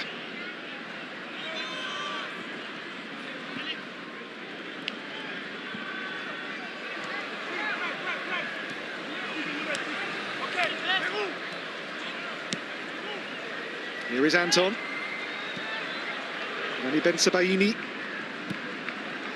Wide to Daniel Svensson now for Dortmund. The chase for Mecha up against Federico Valverde, who has the measure of Mecha. Therein lies the story. Valverde willing to have to track all that way back, recognising actually, I'll tell you what, perhaps the onus is for me to get back and help the defence out. First half he was pushing on, he was pressing, allowing Tchouameni to pick up the loose balls. Well, now he's having to do a tracking role. Got more subs, they've not really done anything, to be honest. The way this Madrid team is playing. Jack Cattrall looks to return to winning ways in Manchester when he takes on undefeated Harlem Eubank in a domestic welterweight dust-up. That's tonight, live on DAZN.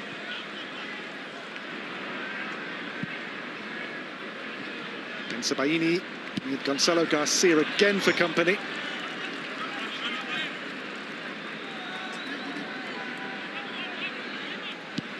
Valdemar Anton for Borussia Dortmund. Only fourth in last season's Bundesliga. It's Mecha with a giveaway straight to the ever-grafting Valverde. Arda Güler. And the chase on for Vinicius Junior here. And out comes Kobel to meet him. Just didn't quite get that through ball right. That threat lying in wait, Real Madrid, for that opportunity, for that moment. I feel that they know that Dortmund have to commit bodies forward at some point. They've got the opportunity, they've got the vision, it's just executing it. They did it so well in the first half. You back them to do it again at least once in this second half. Guirassy into traffic in the shape of Arda Güler there for Real Madrid.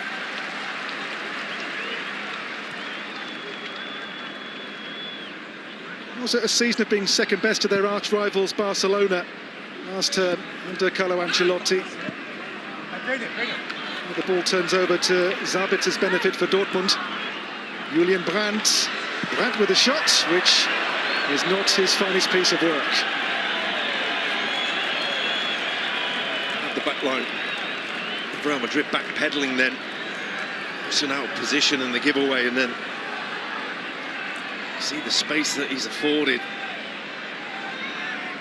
Maybe not the wisest decision to take the shot on with your weaker foot. Not baseball, you've got to give it back in this sport.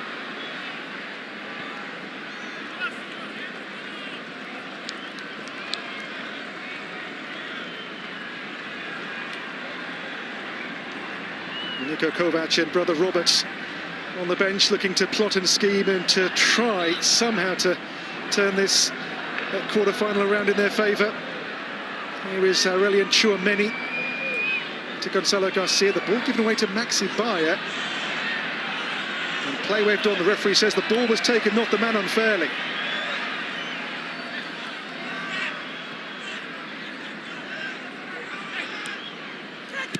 Alexander-Arnold here. It's Tchouameni's burst. And the cross blocked at source by Ben Sebaini. Whoa, handball. Whoa, the ball was in the whole ball, as much as he wanted it to be. Oh. The whole ball's not out. No, that was an out. It's overhanging there, and that is, of course, in play still, but in the end, a free kick for that. What a strange handball against Aurelien Tchouameni. That sums up the second half, really, the intensity and it dropping. He was desperately keen for it to just roll out and slow the game down. Svensson. Bayer. And still Maxi Bayer takes and turns on that Serhou Guirassy for Dortmund. It's Guirassy still. All the way through beyond Rudiger. Up to Gonzalo Garcia here, and now they move to the gearbox, and Bellingham looks for Vinicius Junior. That's a crucial win to get up the ball by Julian Rerzon. He's had a couple in this second half, vital interceptions. Here comes Felix Mecha. Svensson. Maxi Bayer. Bayer on for Svensson again, just too heavy. I feel the game is such now, Real Madrid is playing at such a pace off the ball that when they win it, yes, they go through the gears, but if they do concede now, it's really hard to go back up through the gears to get up to speed again. So it's kind of in a lull at the moment, but one you're feeling, if Dortmund do manage to nick one, it's very hard to get out of that lull if you're Real Madrid. Bellingham now to feed Arda Güler. Federico Valverde. Bellingham's pass for Trent Alexander-Arnold. Aurelien Tchouameni.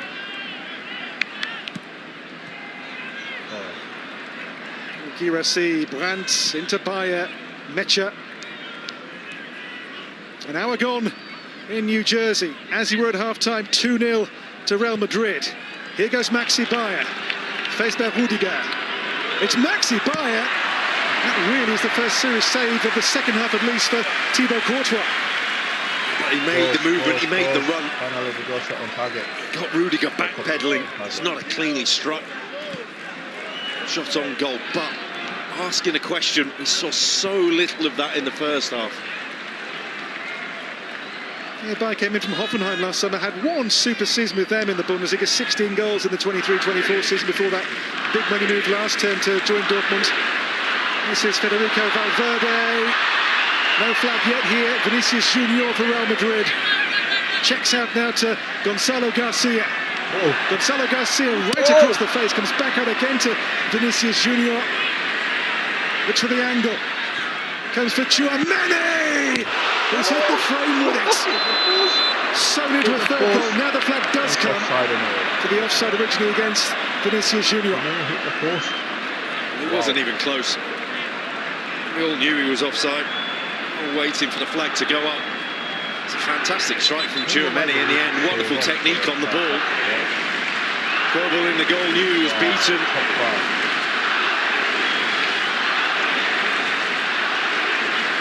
So Julien Duranville, a rapid winger coming on here, replacing Julian Brandt.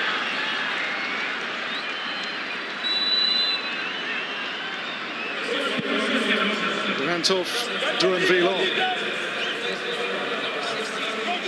Here is Duranville, the young Belgian, fresh on the field. He's lost the ball to Arda Güler. Now Valverde for Real Madrid. Back to Arda Güler again.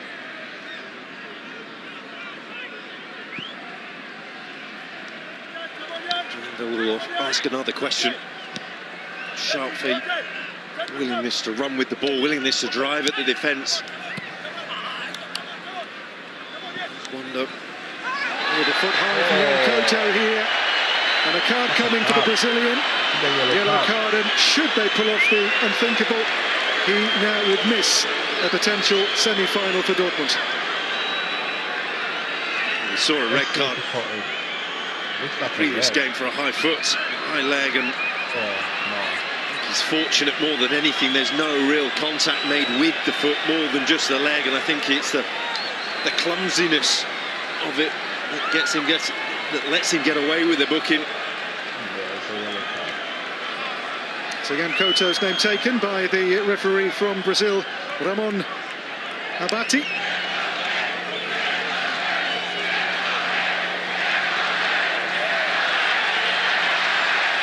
And the roar is because on the sidelines is number 9, Kylian Mbappe, imminent for Real Madrid, set to come on.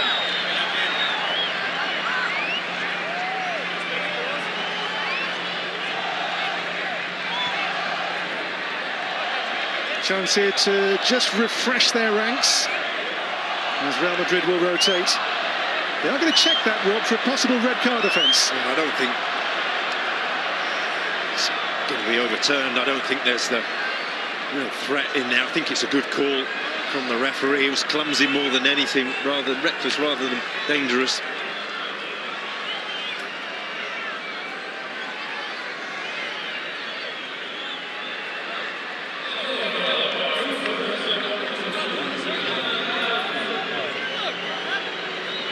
So Couto's yellow card, and Kylian Mbappe is about to make his entrance off the bench a bit earlier than he was for the game with Juventus in Miami on Tuesday. Also down there as well is Luka Modric, about to come on as well in the last days of his glorious Real Madrid career. Here is Tchouaméni. Fran Garcia. I think Dani Ceballos will complete that three-way change soon as well for Real Madrid. Valverde.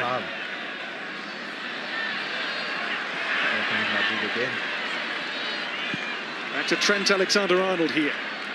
Arda Güler. Arda Güler into Gonzalo Garcia. Poor choice from Arda Güler. The team set up now to contain, just to hold the ball in the Dortmund half. There's no real need to go down dead ends like that. And that might be his last moment within the game. Mecha to play of the 90, 25 more minutes. It's Mecha for Jan Couto here. On to Duranville.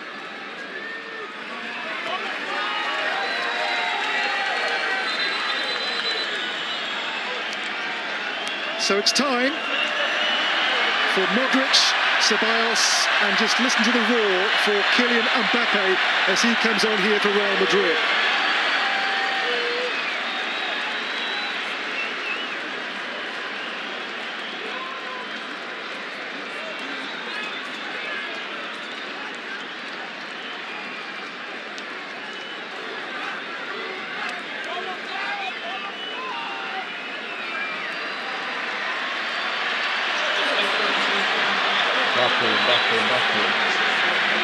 Well, the fans are going to get what they hope to see here.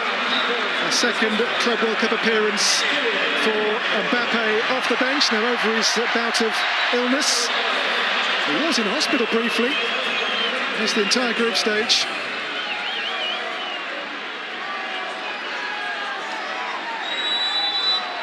The man who won the Pichichi in his first season with the club as top scorer in La Liga in the season just gone.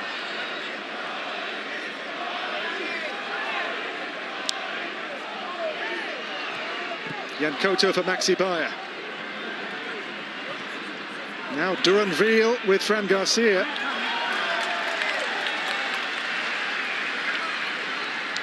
Mbappe has unsurprisingly gone in a like-for-like swap. Vinicius Junior pair.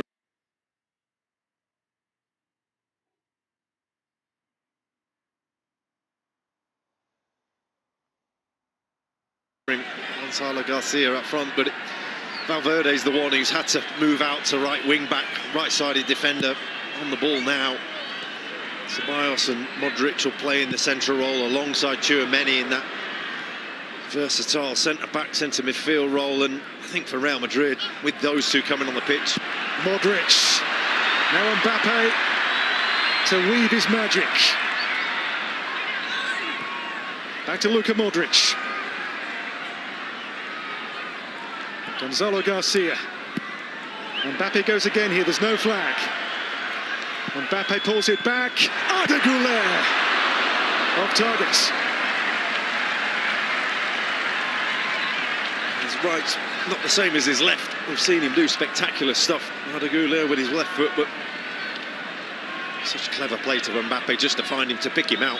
He's barely a other player in the box. Modric the only other one, but with that change, you're looking at the midfielders now. Güler, Modric, Ceballos, all about retention of possession, all about keeping the ball. They've got 22 minutes to see through. I think they'd rather do it with the ball than without. Ben Sebaini, Svensson for Dortmund. Anton with Mbappe now for close company.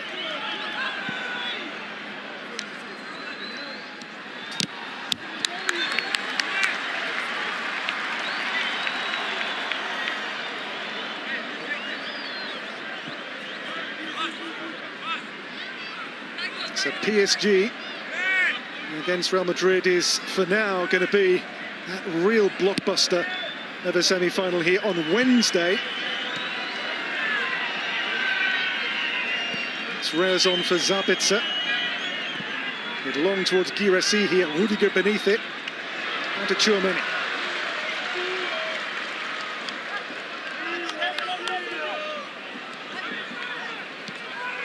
Struggled Tony Rudiger there with the dropping sun behind the stand, behind us.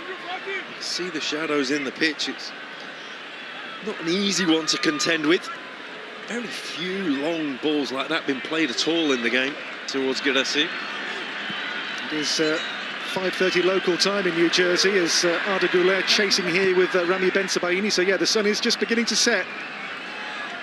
And set two on Dortmund's progress in this Club World Cup. There's Duranville. With Dani Ceballos, comes to Luka Modric here now for Real Madrid.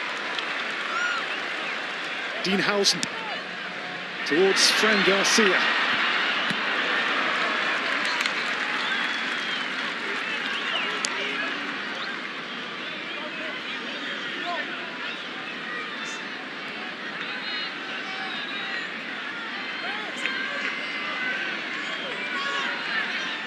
Real Madrid, the 15-time European champions. Their team has got close to that Here's Rudiger for Real Madrid to Luka Modric.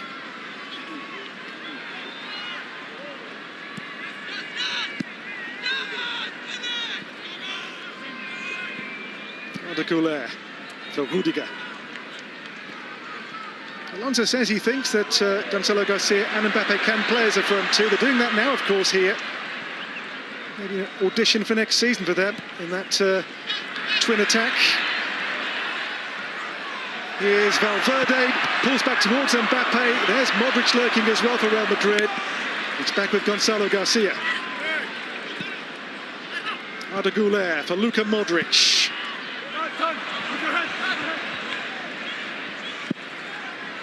They're clinging on in the game, aren't they, Dortmund? Now they're being passed to death. These changes, that would have been a 20-25 pass move if that had come off, and such a difficult proposition now with Modric and Tchouaméni dropping in. Mbappe chasing and reaching. It's Mbappe for Real Madrid with Jan Koto on the edge. Nothing given here, and play goes on for now. He was looking for it. He's desperate for the contact. There's no real tackle made from Jan Koto. Well, they're just waiting here. Well, it's outside the box now, so it can't be reviewed. You have to go on with it, whether you feel it's a foul or not. Mbappe's first season at the club has yielded 43 goals across all competitions up to now. As I say, won the Pichichi, 31 in 34 in La Liga.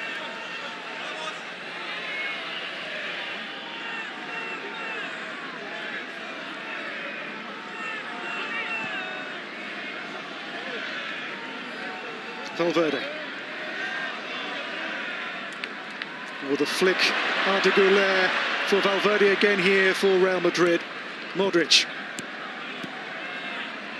Oh.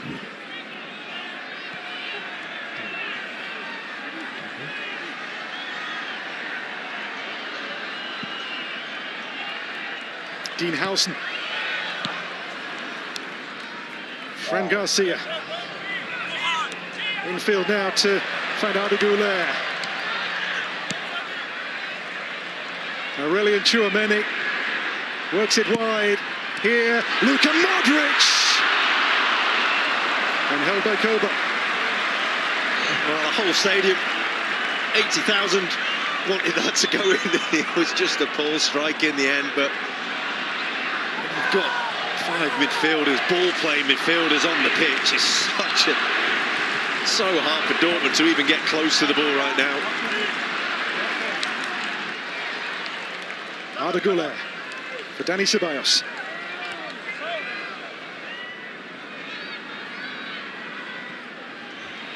Wow. Dani Ceballos now for Real Madrid. Up to Kylian Mbappe. Mbappe, on he goes. Held up by Ben Sebaini this time. Mbappe still. Oh, great feet, great movement. And blocked away by Gregor Kobel. Well, he's kept him in it. From a narrow angle, stood up, stayed square. Brilliant feet, knew what he wanted to do, where he wanted to go. Seen from that angle, I can shut the door. But Real Madrid are toying with them now. They're playing with Borussia Dortmund. They look like a beaten team. They look like they don't have an answer, and they know they don't have an answer.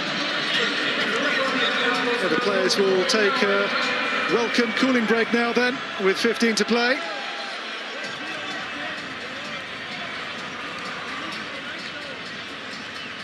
Well, both semi-finals take place here at MetLife Stadium next Tuesday and Wednesday, with both, of course, on the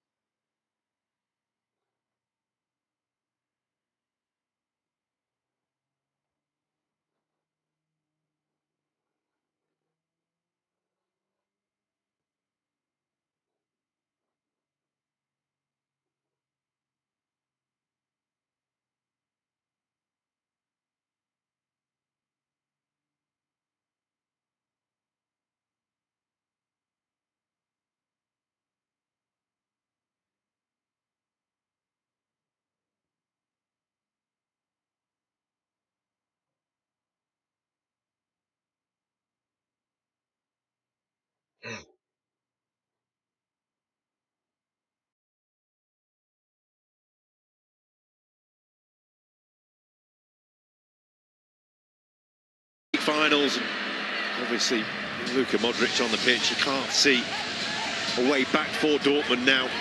It's going to have to be something special from them.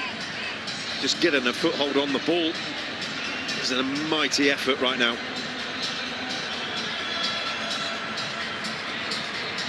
So Fluminense played Chelsea on Tuesday, and right now here as well it'll be Real Madrid versus PSG.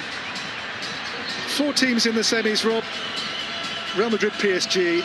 It just is mouth-watering, isn't it? That's the word. It's a mouth-watering tie, and you see them suspensions that will go now with the red cards for PSG. The question marks about them. Thinking the manner of this win, and the way that Real Madrid have, yes, they've worked hard, but they've been able to conserve emotional energy in this game. And you see the teams like Dortmund, who went through the ringer a bit in the previous rounds, they've all fallen by the wayside, and Real Madrid will be able to plan with these substitutions. They've been able to plan a little bit to say, okay, I think we should be able to manage this through. It's not a fight to the end, but this is what this tournament's been about, is to get the two, get the bigger of the clubs, the big hitters towards the final. We certainly got that in one of the semis.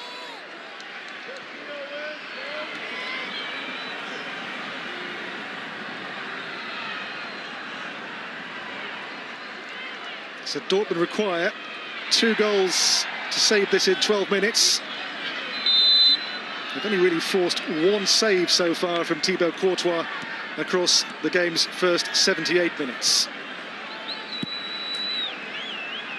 The day for the Garcias, Gonzalo and Fran.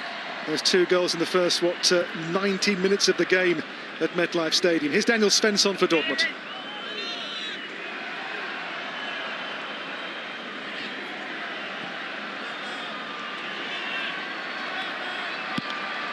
Back with Kobo.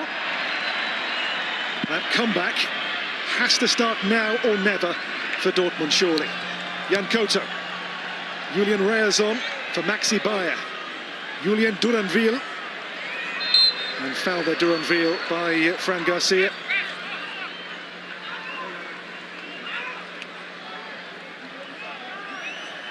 And Gianni Infantino watching this big quarter-final, which is going to see one of the biggest clubs in the world, it appears, move into the semi-finals. A club who've been for decades serial winners of major trophies. And can they see here another one looming large on their horizon? Well, Duranville has stayed down here. Awkward fall.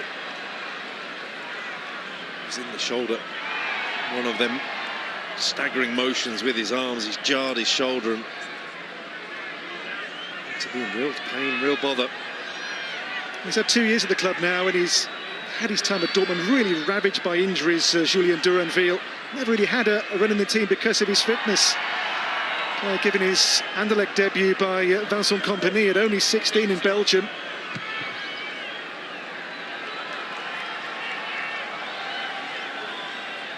So Duranville off to be further assessed for Dortmund.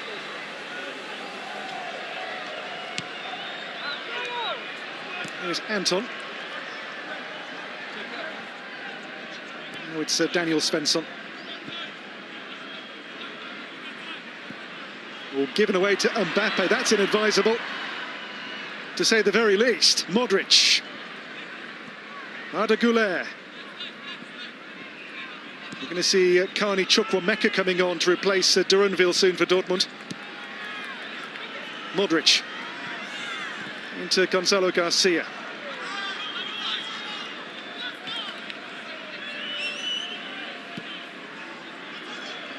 Anton.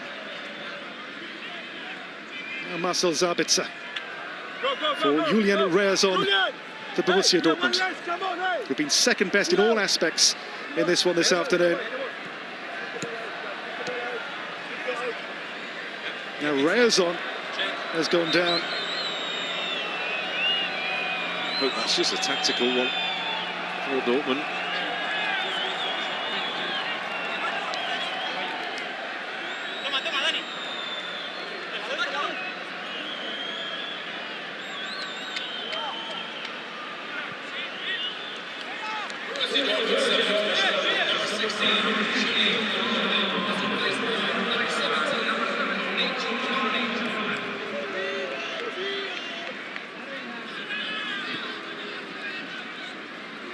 Here is Ben Sebaini. So Chukwuemeka on replacing the injured Duranville. Here is Jan Koto for Dortmund. It's Jan Koto. Well, that is wild. A player who knows La Liga well after his various loan spells with Girona. He won't be thanked by his teammates. There were 4 of them in the attack there, and he initially made the run inside, and kind of sums up the afternoon for Dortmund. A lack of incision and conviction towards a goal of Real Madrid. Modric, sure many with Chukwuemeka, who's won the ball there momentarily. It comes to Maxi Bayer. It's Bayer. It breaks here towards Guirassy, but in the end runs kindly for Courtois. That's the way they're going to go about it. That's the only way that you think Dortmund can go about it, is for them to be given a chance by Real Madrid.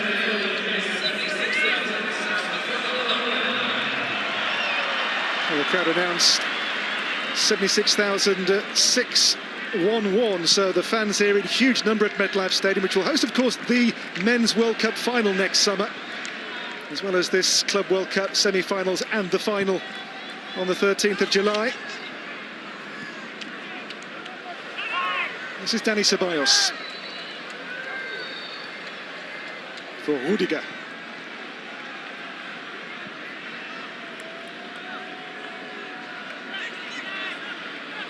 They just manage the game now, Xabi Alonso's Real Madrid. They've always got players in space, options for the man on the ball, and there's so many midfielders and so much awareness and so much intelligence in how to keep the ball. Something that Modric, by the referee, is just always in space, and like I said before, it's only a mistake, an error, giving it away that's going to be the problem. Well, Raul Asensio's coming on here, a defensive change, replacing Aurelien Tchouameni. Asensio sent off in the game with Pachuca in the group stage.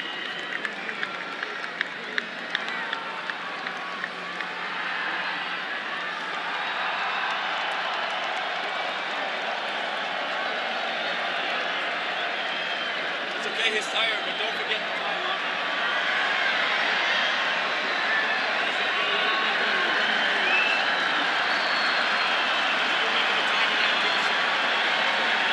So Tchouameni very slowly makes his way off the field to get a little breather. Replaced here in that defensive line by Raul Asensio. It's been fantastic this afternoon. Won't get the headlines. What a job he's got, and Alonso, when he's looking to find answers within this side of how it's going to develop as a team, how it's going to grow, putting him within that role, trusting him within that role is a huge call. So far, I think he's come up with a really, really good option. Well, the semi-final now is only 5 minutes away for Real Madrid. We're going to see a late cameo here for Rodrigo. He's been really out of the picture the last couple of games. He did start the first match, the draw with Al Hilal. This is Dani Ceballos. To talk about Rodrigo's Real Madrid future in the press in the last few days. There's much talk about Modric's last game for Real Madrid, and maybe at this tournament seeing Rodrigo's last game for Real Madrid as well. They will take off perhaps the find of the competition for them. Gonzalo Garcia, 4 goals and 1 assist so far, the competition's top scorer, given those scorer points. And this the goal for 1-0 today, Rob. Yeah, blistering start by Real Madrid, and he set the ball rolling. He hadn't not seen much of him now. I think you'll be seeing a lot of him in the future because he's becoming a strong favourite in the eyes of Xabi Alonso. He said he had no doubts about throwing Gonzalo Garcia in. So a goal or an assist in every game so far at this competition for Gonzalo Garcia for Real Madrid. Raul Asensio for Arda Güler. Modric.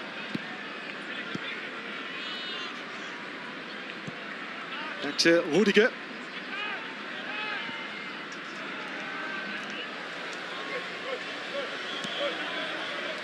Maxi by the ball, given to him by Real Madrid. It's come here to Mecha. Daniel Svensson here.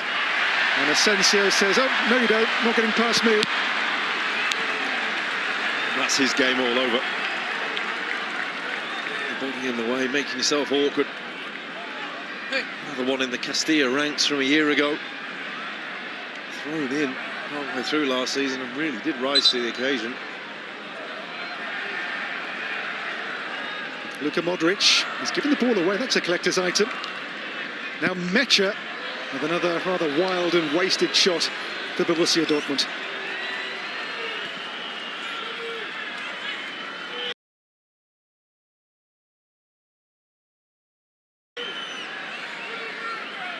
Forlorn and tired strike, wasn't it, from pretty much the same as a team, as a unit. Ever since going from behind, they've never really had an answer to anything that Real Madrid have thrown at them.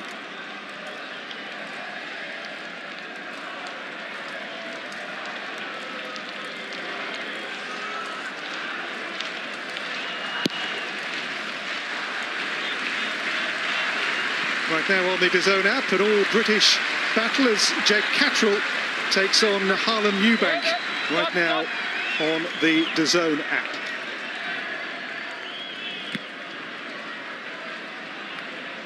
This is Daniel Svensson.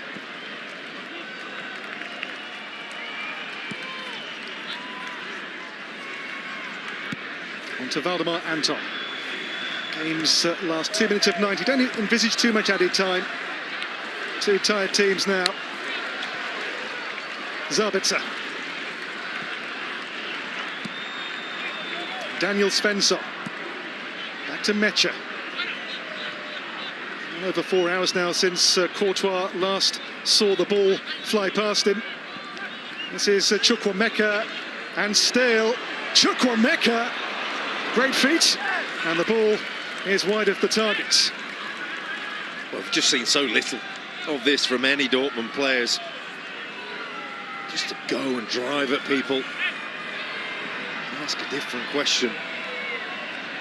We were hoping at the start of the game that Guirassy and Adeyemi would have been doing that, would have been asking questions from a Dortmund point of view just to make a spectacle of it. They were going to have to be at their clinical best. Well, barely created anything in the game. That man, Courtois, barely had to make a save. Zabitzer towards Maxi Bayer. All turns over here for Real Madrid's benefit, and Luka Modric. Still that familiar gait and that familiar poise. One of the greats. Is it to be maybe one more trophy before he departs the Bernabeu? Modric. This is Raul Asensio. The cross towards Mbappe, away by Anton. Might drop here into Federico Valverde, and Kobel with the leg. Here is Arda Güler, and he fires wide via a deflection for a corner.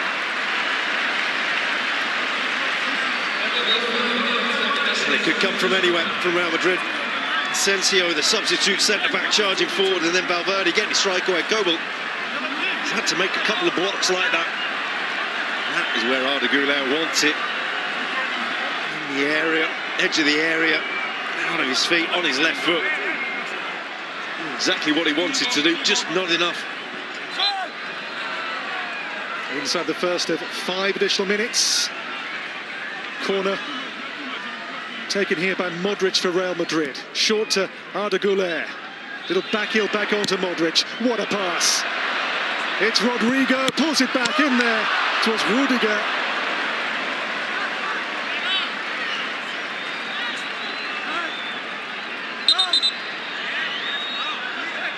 He would have enjoyed that. Tony Rudiger, and he would have capped it off. For Real Madrid, it's been comfortable, pleasant victory performance. It's had pretty much everything that they required. Xabi Alonso would have been looking for: defensive stability, attacking prowess, and would have been a combination of the two, with the centre-back capping off the victory there. Reyes it's away from Rodrigo. This is Felix Mecha for Dortmund. Can they just get one back here to make it a consolation, perhaps? It's on to Marcel Sabitzer. Sabitzer, wide to Svensson. Back to Mecha. Anton, little body swerve. Julian Reyes only half clear. This is Maxi Bayer! Well, 3 to play and a goal back. Maxi Bayer, and this game suddenly, late on, has legs again, and Dortmund, against the odds, against the play, are back in the contest at 2-1. Barely a flicker of emotion, and it has come from a mistake. Tony Rudiger with a poor clearance. And a great strike. A centre-forward strike. Striker's instinctive finish just to get the ball out of his feet. That touch. A little bit of luck, but nothing lucky about the strike. Dortmund, maybe, just maybe, from nowhere. To ask a question after 92 minutes of clutching. So, is there a late twist? We didn't see that coming. If there is, that's for sure. Such has been Real Madrid's control of the game, but 2-1, Bayer's goal gives Dortmund hope again.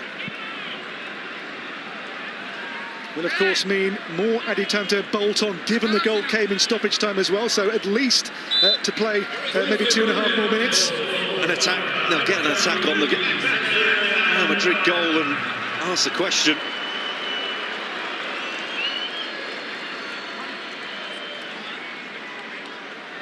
It's well over 4 hours between goals beating Thibaut Courtois. Here is Rodrigo for Real Madrid. It's Rodrigo still. Checks out. The cross. Mbappe! That is what they came to see. On a global stage, a world-class talent doing what he does. And that's the clincher. The semis, home and hosed for Real Madrid now. Marvellous goal, marvellous player, and Real Madrid now are set fair to take on Paris Saint-Germain here on Wednesday. Well, Mbappe seals it.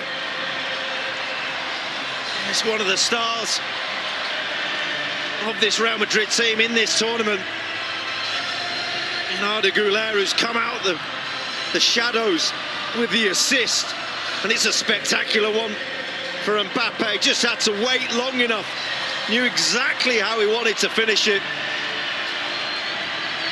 Well, Dortmund asked the question, Real Madrid very firmly, very quickly came up with the answer. Well, the Club World Cup needs stars, superstars, megastars, and there is one in plain sight. Chukwuemeka. And here's Guirassy, all of a sudden, pull back penalty. Wow. In the 96th minute now, it is going to be a spot kick for Die Schwarzgelben, and a red card coming as well for the denial of a clear scoring opportunity. And was it Dean Howson, the player, guilty of the offence? Of course they're going to double check this with VAR as well, but the call on field here, penalty for Dortmund. Yeah, it's a clear pull, and there's no attempt to play the ball, so you run the risk straight away, and if you're giving away a penalty, I don't think referee Ramon Abati has a choice.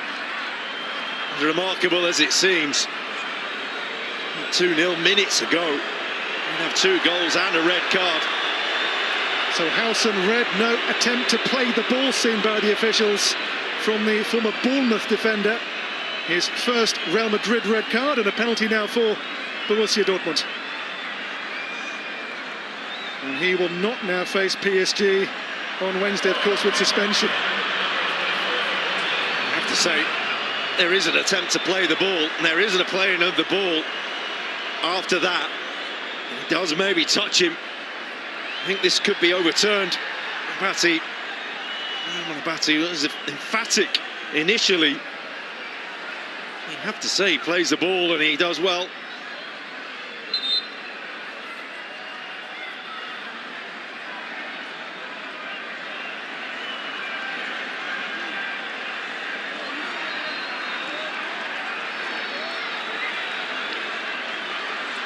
It's from the, I feel that the initial play of the ball might not be the relevant part. It's after that. The pull on the shirt from Huijsen, but dramatic last few moments. Well, Girassi against Barcelona, Panenka won in the Champions League a few weeks ago. A yellow card's come out here as well. Mbappe's name taken by the referee.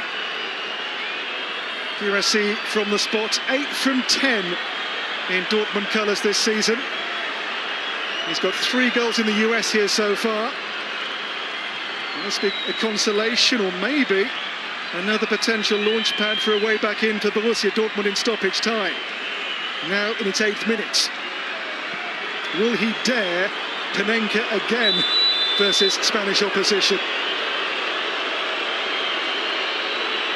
It's Girassi, goes high and finds the target. And hang on, it's a 1-goal game again, 3-2 in the 98th minute. Well, the game was cruising towards a comfortable Real Madrid victory, and we've had everything in injury time. And Girassi barely had a kick in the game, suddenly came alive with a run in behind and then put the penalty away.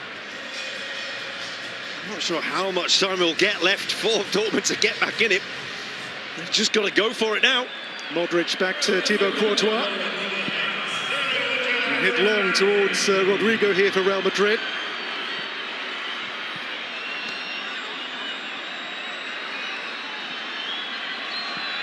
Anton, you play on still. Anton. Now Bensebaini, surely not another goal here for Dortmund. It's on to Jan Koto. Jan Koto's cross, Maxi Bayer's there. Zabitzer! Oh, what a save, Thibaut Courtois! 99 minutes on the clock, and Courtois, a world-class save.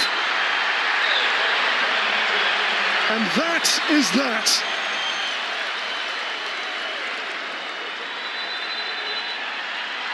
The game's last action, and Courtois' world-class save ensures that Real Madrid are now only 1 game from the final.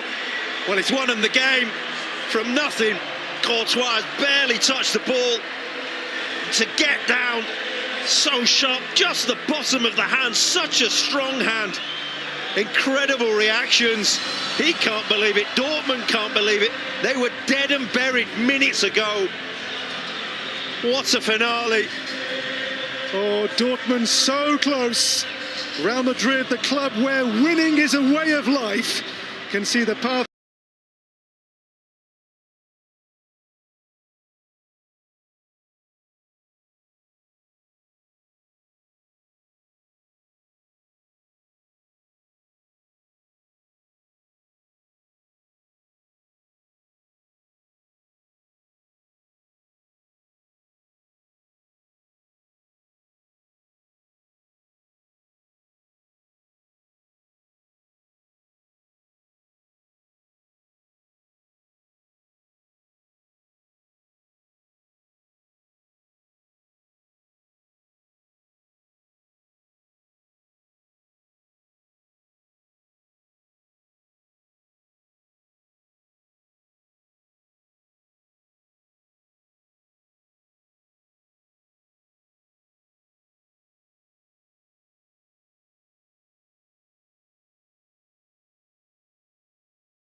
breathe, because that game had a frantic finish that perhaps we weren't quite expecting. Definitely, the second half was fizzling out, really. Real Madrid were keeping the ball, just controlling the game with a tempo. And then the last 5 minutes, just fireworks happened, and all of a sudden we nearly had an extra time.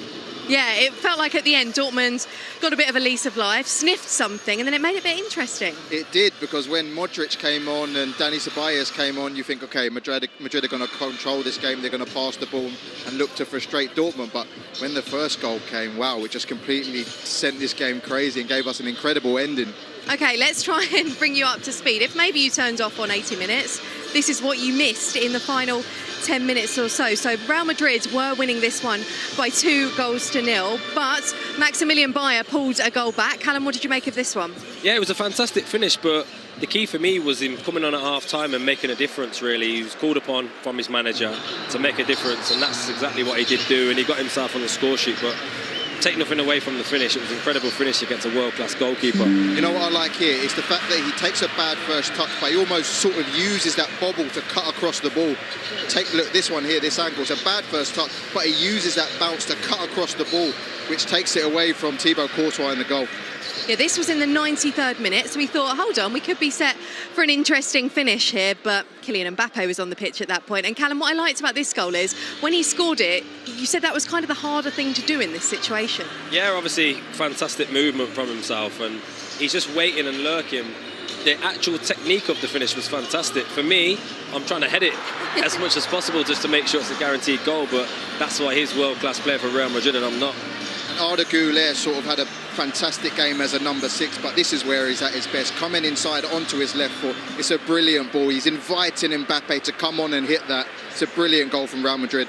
And I've got to say, the noise inside this stadium, every time Real Madrid scored, it was incredible. But the biggest cheers of the night, I think, were when he came on and then when he scored that goal as well. The Kylian Mbappe fan club very much inside the MetLife Stadium tonight. OK, so it looked like Real Madrid had some breathing space again. Then it went crazy once again with the penalty incident. Firstly, Andros, was this the correct decision? Yeah, I think it has to be, because the new rule that's come in over the last few years that if Howsons make a genuine attempt to take the ball, it's not a penalty. He gets the ball here, but it's this here. As he grabs him, he's not making an attempt to win the ball. Yes, he may have won it initially, but for me, it has to be a red card because of that secondary ball. Do you agree, Callum? I think, to be honest, it's probably a little bit of naivety there. He's actually won the ball, like Andros said, and he's made the challenge, which is an important thing. It's trickled nicely for the striker. Just maybe let him get a shot and trust your goalkeeper. But I think, to be honest, the referee has no doubts. And as we can see here, you know, he does exactly touch the ball. But if I'm a striker and I'm a centre forward, which I am, you're going down, aren't you? I'm screaming for it, because he knows he's got a chance of scoring, because he's had limited supply all game, and that was his opportunity then. It's a shame, isn't it, because Dean Howson making his first appearances for Real Madrid out here. He'll be really disappointed that he won't be able to play midweek. Yeah, it's been so impressive since he moved from Bournemouth, and yeah, to miss a massive semi-final against PSG.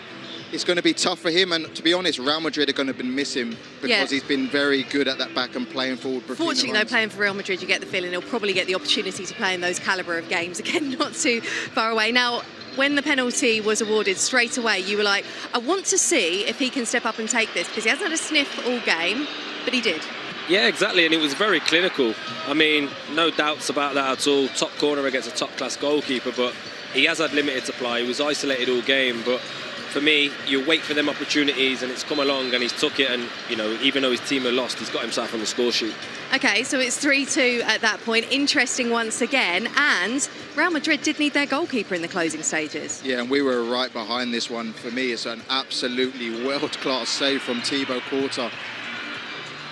It's a little bit of a melee. It's a great strike. Is it Sabitzer? Just coming onto it here. Oh, it's a brilliant save down to his right. Look how strong this hand is. Most goalkeepers let that in, to be honest, in terms of the wingspan of him. Because he's so big, he's managed to get down, but also his arm has managed to save his team there, and there's no extra time, and Real Madrid see themselves through. OK, well, I'll tell you what, we actually got a goalkeeper in the commentary box tonight. I imagine, Rob Green, you enjoyed that save from Thibaut Courtois. It was brilliant. It was worth coming all this way to New York for, and it was part one that epitomised what being a good goalkeeper is all about. And you look at how long in the game he's just stood and watched. Over 90 minutes, he's barely had a thing to do. The sign of a top quality keeper. And it was something that really, from nowhere, we just didn't see it coming, did we? No. If you're Alonso, would you be concerned about how quickly things unravel there for his team towards the end of the game? Absolutely. And you're looking, this is a club to the Champions League final. They get to the Copa del Rey final. They get to the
affording those chances to the opposition. Yeah, 100%, and it surprised me because they were so dominant for large parts of that game. To just collapse in the last 10 minutes is un-Real Madrid-like. But Callum, you've been at major tournaments, I haven't, so you can speak better, but I feel like it's good that it's happened so they can get in the meeting room, go through what went wrong and sort of put the wrongs right against PSG. Exactly that, and obviously the new manager, like we mentioned before the game, is coming in and stamping his authority. These are things that he will address and tactically sort the team. Towards the end, experience in there, don't let that happen, whereas a young squad, you know, they start sinking deep and all.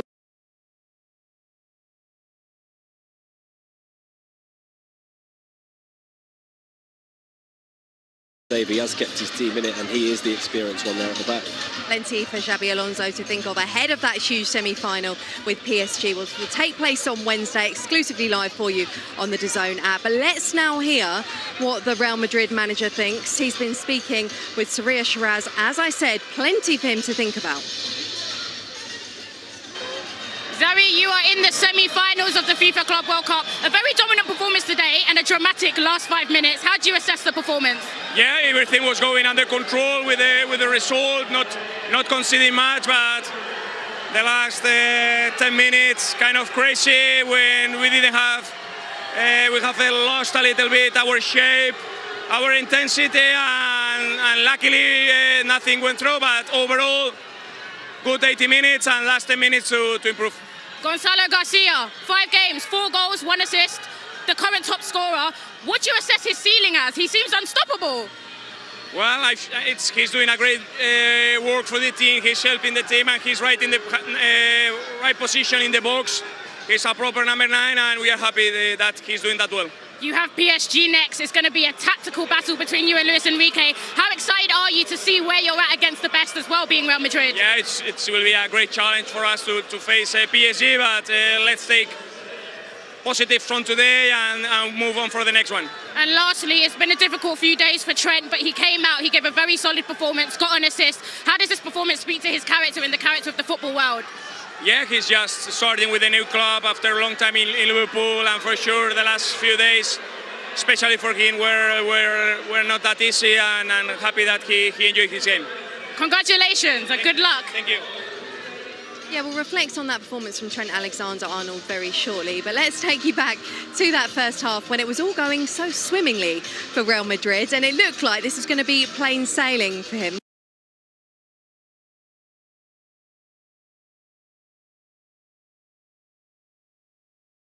Yeah, he did, and it wasn't just the goal, like Alonso was saying, it was the work rate and everything else that he brought for the team. But this here, we spoke about half-time, he's made a run, ended up offside, and gone on the blind side of the defender, and it's so difficult to mark that, and sometimes that run that took him offside and he didn't receive it actually helps him out in the long run.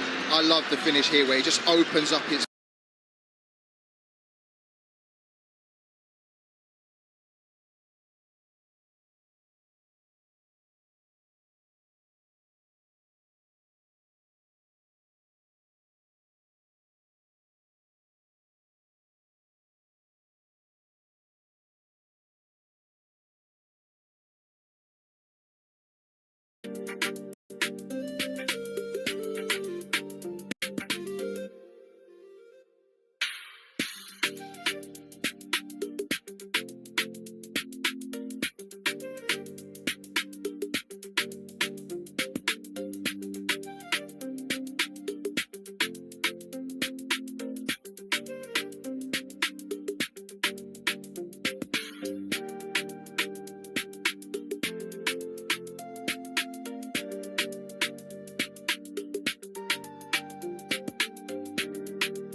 Right, let's take you through the stats.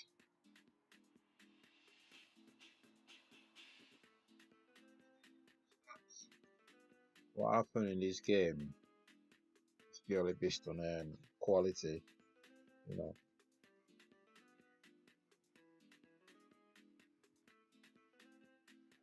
Dortmund players look so tired as well. Don't know if they've got a bigger squad than that, but you can see how they missed the job. But anyway, let's go through this. So they have majority of the possession. Overall possession, Dortmund 51.5%, Real Madrid 48.5%. You know, so they dominated in some aspects. It's just a final thought. And Real Madrid had more shots, 15 to 12. And shots on target as well, 8 to 5. Well, in the box, Dortmund dominated Real Madrid in their own box, to be honest, 25 to 21. Not much in there. But yeah, you can see it. Goalkeeper saves. Yeah, clearly because Real Madrid had more shots on target. Dortmund keeper saved 5, Real Madrid keeper saved 3. And you look at Thibaut Courtois tonight, he didn't even have much to do. He just stood there like watching. But that last save of the game, yeah, may have just won it for Real Madrid. And fouls committed, Real Madrid 10 to Dortmund 6. So you can tell they were under a lot of pressure, Real Madrid at some point, especially in the last 10 minutes. Corners 3 each. Attacking stats. Again, we've discussed them already. Shots off target 5-6. Attempts outside of the box 4 each. Wow. Offside 1 each. So they both got some tactical managers here, coaches here. Defensive tackles, 16 tackles by Real Madrid to 5 Dortmund. Tackles 10 for Real Madrid, 3 for Dortmund. Fouls committed 10 for Madrid, 6 for Dortmund. Wow. Total clearance 20 for Dortmund and 13 for Real Madrid. Headed clearance 8 for Dortmund and 5 for Madrid. Duels won almost level 30 to 29. And then errors leading to a shot dominated by Dortmund 1. And the goalkeeper is pretty obvious. 5 saves to 3. That's it really. But overall, 51.5 of the ball possession by Dortmund tells the story really.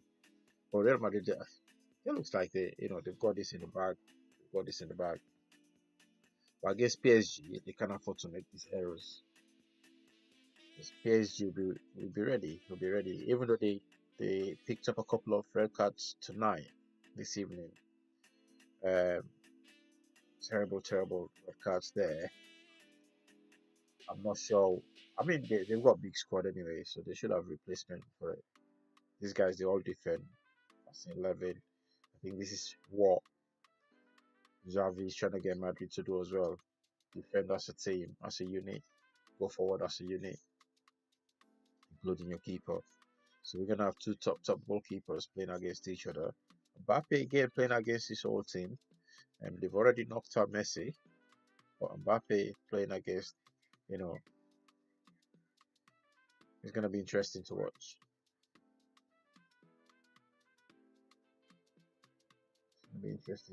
And he scored a spectacular goal tonight.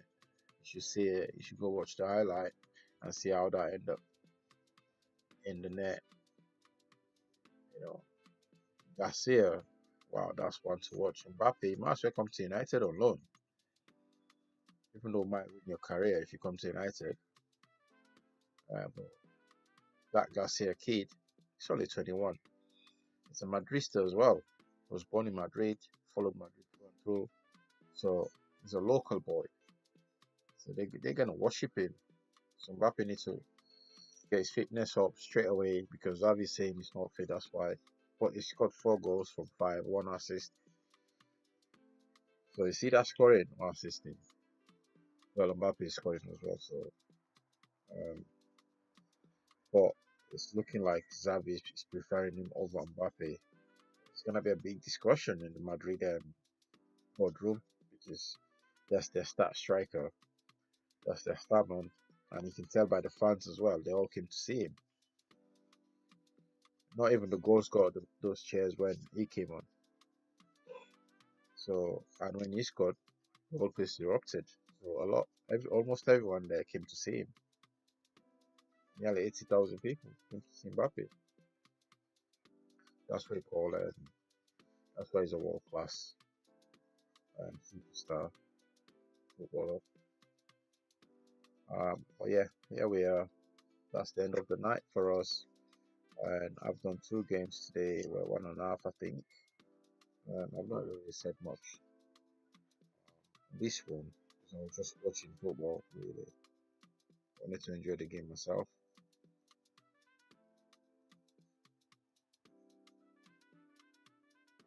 But thank you for watching. Thank you for stopping by. Thank you for the subs.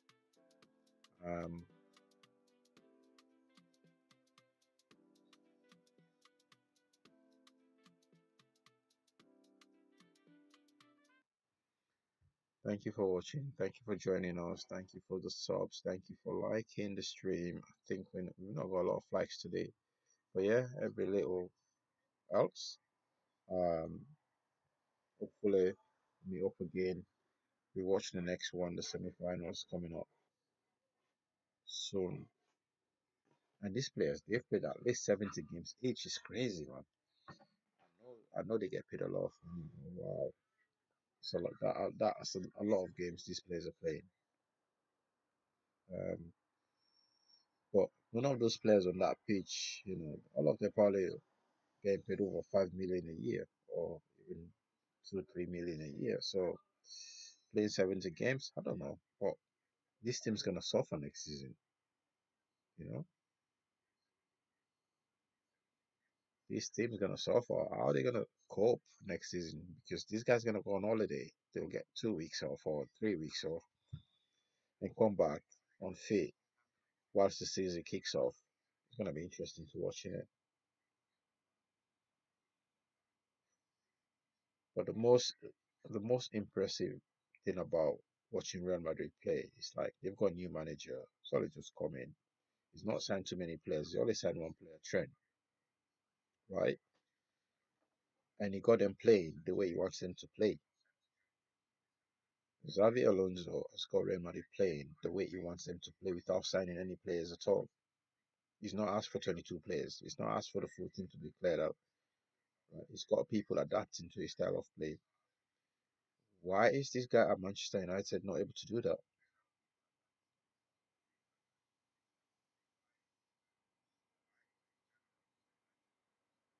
Why is he fooling people? Why is he telling people that these players are not good enough, these players have got bad behaviors? Why is he not fixing them? Why is he not able to make them play, adapt?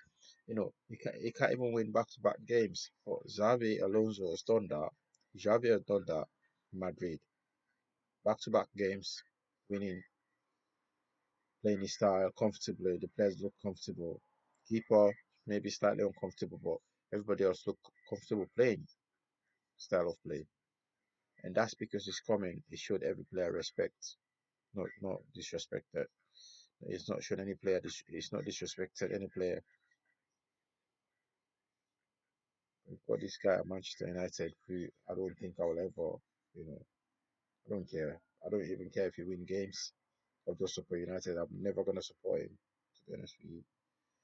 But the fact that he's not able to get these players to play his style of play, to adapt to his style, his formation, that is a red flag for me, which is why I cannot support him. He's not gonna get 22 players signed for him. Nobody's gonna give him 22 players. So what is he doing with the players he's got? He's not able to send them to anything. Instead, he's trying to be, the bad guy. But anyway, we'll see what happens next season, or even in the what do you call it now, preseason games. Congratulations to Real Madrid. Looking forward to watching you guys play against PSG. Yeah, two strong semi-finals. Chelsea playing Fluminense. Real Madrid playing PSG. It's gonna be interesting.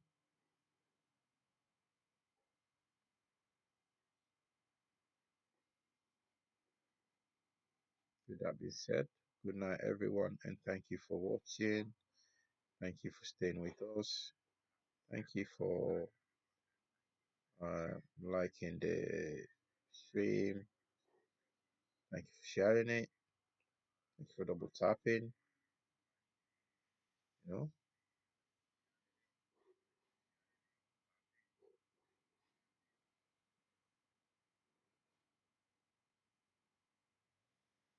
The game ended 3-2 to Real Madrid.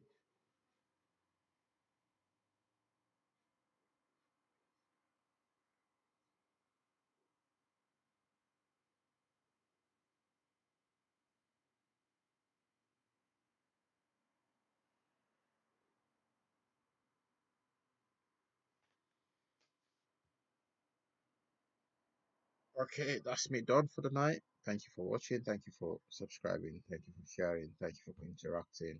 For trying. Make sure you always keep it respectful in the chat. We're not going to be asking for much. If you don't, then obviously somebody tried to be disrespectful last night when I was offline, but I left my stream on, and they came on and I found out later on their all accounts got cleared, or deleted because they left some disgusting comment, unnecessary comment in the chat. So picked up on that, they got rid of them. So always be respectful in the chat, please.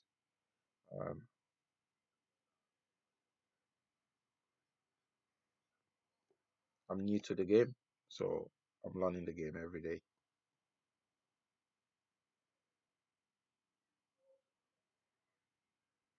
Thank you for watching again. Good night.